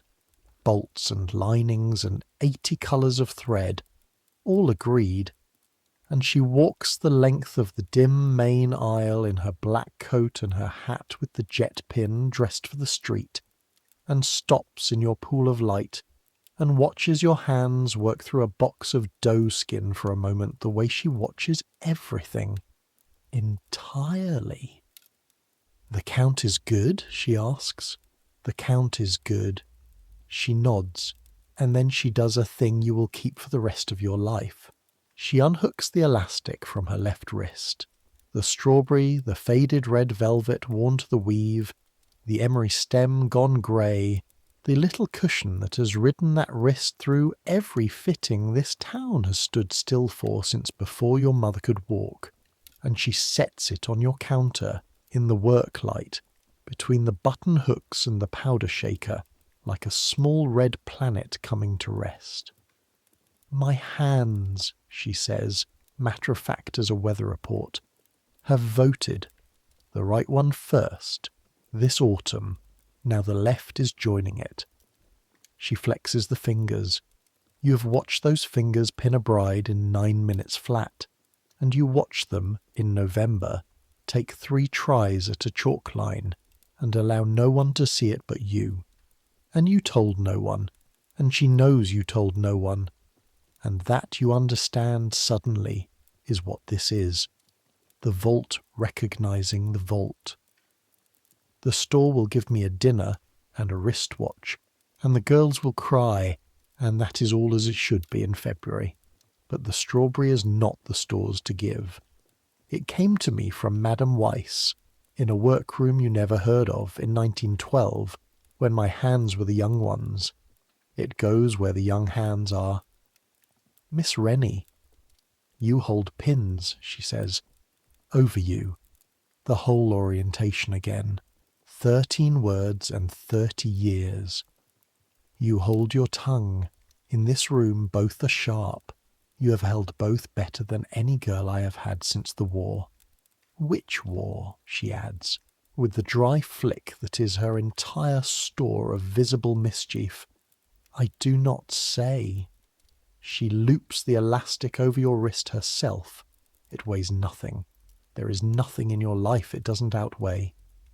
Then she settles her hat pin, says, Finish your dozens, Dorothea, and walks up the dim aisle to the 4th Street door, straight-backed, unhurried, exact, past the dark counters and the sleeping linens and out into the falling snow, and the great year of the great store starts at last to fold itself up quietly like a length of finished goods.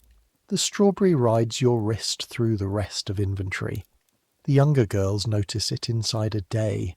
Nobody says anything where you can hear, but you catch a stock girl showing another with her eyes, the way parishes point out relics, and you understand that a torch got passed on the main floor in the middle of a January count, and that everyone knows what it means, and that no one will ever put it in words, this being, after all, Kendrick's. There is one more goodbye in January, and it's the one that costs you. Doris gets the letter on the 16th, Personnel's envelope, the interview out at the Fairlawn site office, and then the second envelope, the one that begins, "We are pleased. Head of hosiery, at the branch, effective when the store opens in the autumn. Until then, training and stockroom planning, and a desk. A desk. Dot." Doris Kern, 23, who can sell nylons to a nun, has been standing 8.5 hours a day since she was 17, and somebody has finally offered her a chair and a title, 10 minutes from her sister's, with free parking under the whole wide suburban sky. And she sits on her bed at Mrs. Pruitt's with the letter in both hands, and looks at you across the little room you have shared for 2 years, and neither of you pretends this is a small thing, and neither of you pretends you aren't both going to cry about it eventually, so you might as well start. She tries to talk you into coming with her. Of course she does. It's Doris. There will be openings, good ones. Accessories needs a head too. She has seen the staffing charts. And you think about it honestly. For 2 whole snowy weeks you think about it. Riding the bus past the frozen river, counting gloves in the lamplight, a chair, a title, the future, flat and white and new, with 2,000 parked cars. But here is what you know by the end of January 1956, standing at your counter in the quiet after the year of your life. The branch will be a fine store. The branch is where all of this is going. You have seen the drawing. You have seen Northland in life. You're a counter girl, not a fool.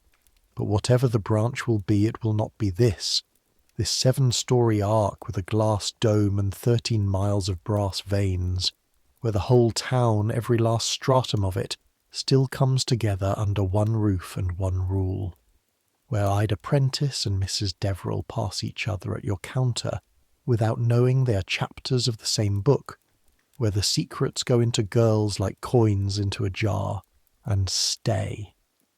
Out there it will be different, more spread out, more self-service, more anonymous, kinder maybe, thinner certainly.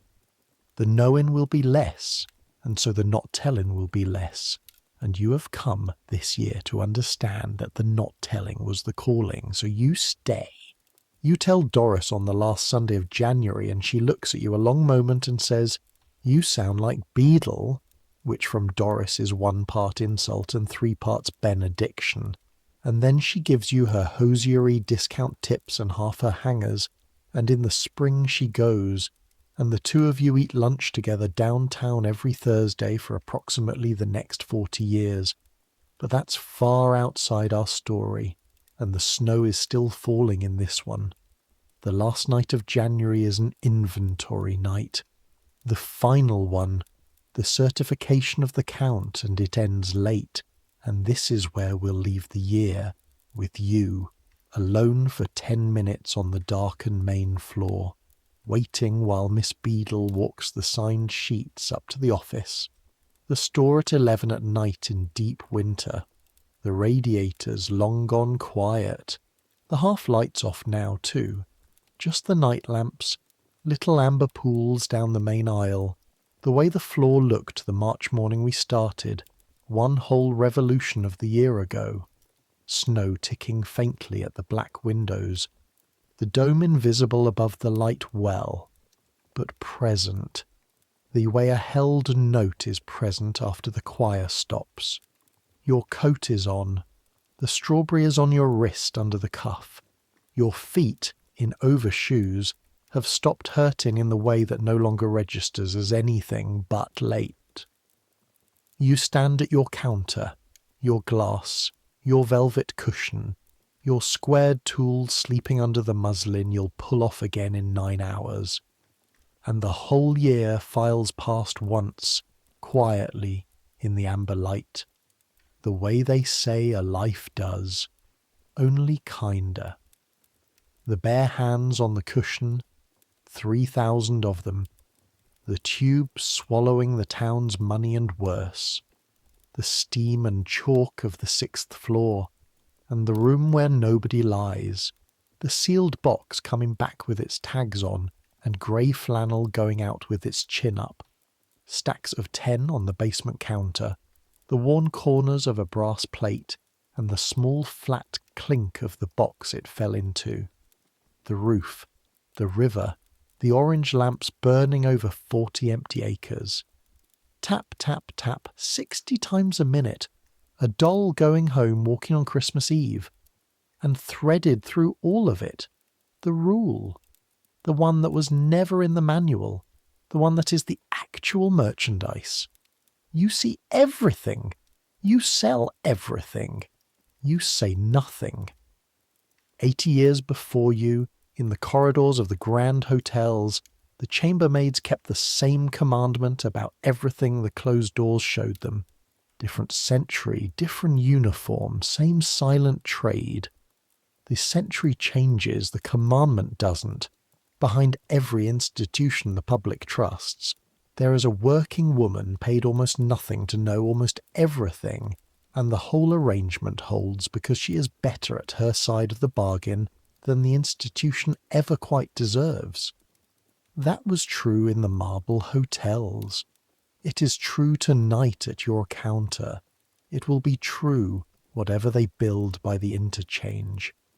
You could carry what you know to any bridge table on the north side and be the most interesting woman in town for 1 season and never trusted again for 40. Or you can carry it the way you have learned to carry it, the way Ellie carries the tube room, and Vernon carried the car, and Miss Rennie carries the mirrors, and Mr. Pettibone carries whatever it was under whoever's counter in whichever year taught him to bend, as ballast. Down in the hold, unseen, keeping the whole boat upright. The knowing's easy. The job is the not spilling, and the wage for it was never the 38.50. The wage is this, that a whole town can undress in front of you, one bare hand at a time, and be safe. There are worse things to be at 22 than the safest place in town. You do not yet know most of what's coming, and standing in the amber light you don't need to. You don't know that in a year and a half you'll be head of your section, or that the branch by the interchange will open to crowds and free parking and be everything Doris said, or that its long, low white shape is the first sentence of a story that ends, decades on, with the bronze doors closed for good and the dome gone quiet over an empty floor, the way it ended for nearly every palace like this one in nearly every downtown in America. That's all far away tonight, on the other side of a great deal of living. Tonight the books balance to $4.10, and the snow is general all over the county, and Miss Beadle's heels are coming back down the marble stairs, unhurried even, and it is time to go home. She walks you to the 4th Street door herself and holds it, which she's never done, and says, "Prompt Monday, Miss Marsh," which, by the January of a year like this one, translates freely as well done, and good night, and we are the same kind, and you say, "Yes, Miss Beadle," fluent by now in the language, and step out into the snow. 11 blocks up Sycamore. The town is asleep the whole way. Porch lights off, the bus barn dark, snow filling in the day's footprints like a fitter letting out a seam, generously, so that by morning nobody will know anyone struggled here. You pass the lit window of the all-night diner by the bus stop, 2 counter stools taken, coffee steam on the glass. You pass the church with its 1 blue lamp. Your key, Mrs. Pruitt stairs, The room with one bed in it now that will have one tenant come spring. Your coat on the hook. The strawberry from your wrist to the dresser top, where it sits in the lamplight like the last thing counted. And then you are lying in the dark under the weight of the good blankets, with the snow ticking at this window now, and your feet singing their low all-year song, and your body beginning at last its long slide down towards sleep. And this is where you get to stay, so settle into it. Because you are warm enough, fed enough, safe enough. You have a counter and a counter book and a craft in your hands. You have a rule worth keeping and the strength it takes to keep it. You have people, a floor of them, a town of them, who will never know your name is holding some small piece of their lives steady, and that is more than most people ever get to be, and it is enough. It's enough. It's enough. Tomorrow there will be muslin to fold back and brass to polish. Tomorrow there will be new snow on 4th Street and the time clock's blue stamp and Miss Beadle coming down the aisle like a metronome. Tomorrow the tubes will wake with a shudder and a hiss, and the doors will open, and the town will come in out of the cold with its parcels and its griefs and its glove sizes, and the year will begin winding itself up all over again. February into Easter into June into the far-off roar of another Christmas. But that's tomorrow. Tonight there's just this bed, this dark, this snow. Tonight the store stands locked and gleaming in the middle of the sleeping town like a great ship at anchor, holding everything it knows, the same as it stood last night, the same as it stood in 1904 and 1921 and 1938, the same as all the night stretching out ahead for as long as such ships sail. Centuries will pass. Well, half of one is all it takes. The store you know will change beyond recognition. The tubes will fall silent, and the plates will become plastic, and the counters will become racks. A woman walks alone with nobody to fit her hand or hold her secret. The dome will go dark over an empty floor, and the palaces will close one by one in every downtown in the land, and people will drive their 2,000 cars to the long low buildings and never once be known by name. But women will still tell the truth to a stranger in a fitting room. Still count out coins in stacks of 10 for a hidden box with a child's Christmas in it. Still walk into some bright public place carrying a private winter, hoping to be treated gently by somebody behind a counter who doesn't have to be. Some things don't change. The discretion of working girls doesn't change. So let it come now, the sleep you've been fitting yourself for all year. Let it slide down over you the way kid slides down over a hand that finally holds still, one knuckle at a time. Let the tubes stop. Let the heels fade. Let the aisle clock lose the hour, and the amber lights go down the long floor one by one, the way the porters put a palace to bed. Let your thoughts slow and soften and finally stop, like the skaters on the mirror pond when the window went dark. You stood all day. You kept every secret you were handed. You've earned this rest, more honestly than the books can show. Take it. The snow is filling in the footprints. The counters are covered. The vault is locked, and everything in it is safe, and so are you. And dream, if you dream at all, of a quiet counter in a marble hall, and a small red strawberry full of pins, and a whole town sleeping easy, never knowing, never needing to know, how many of its girls stayed silent so it could. Good night.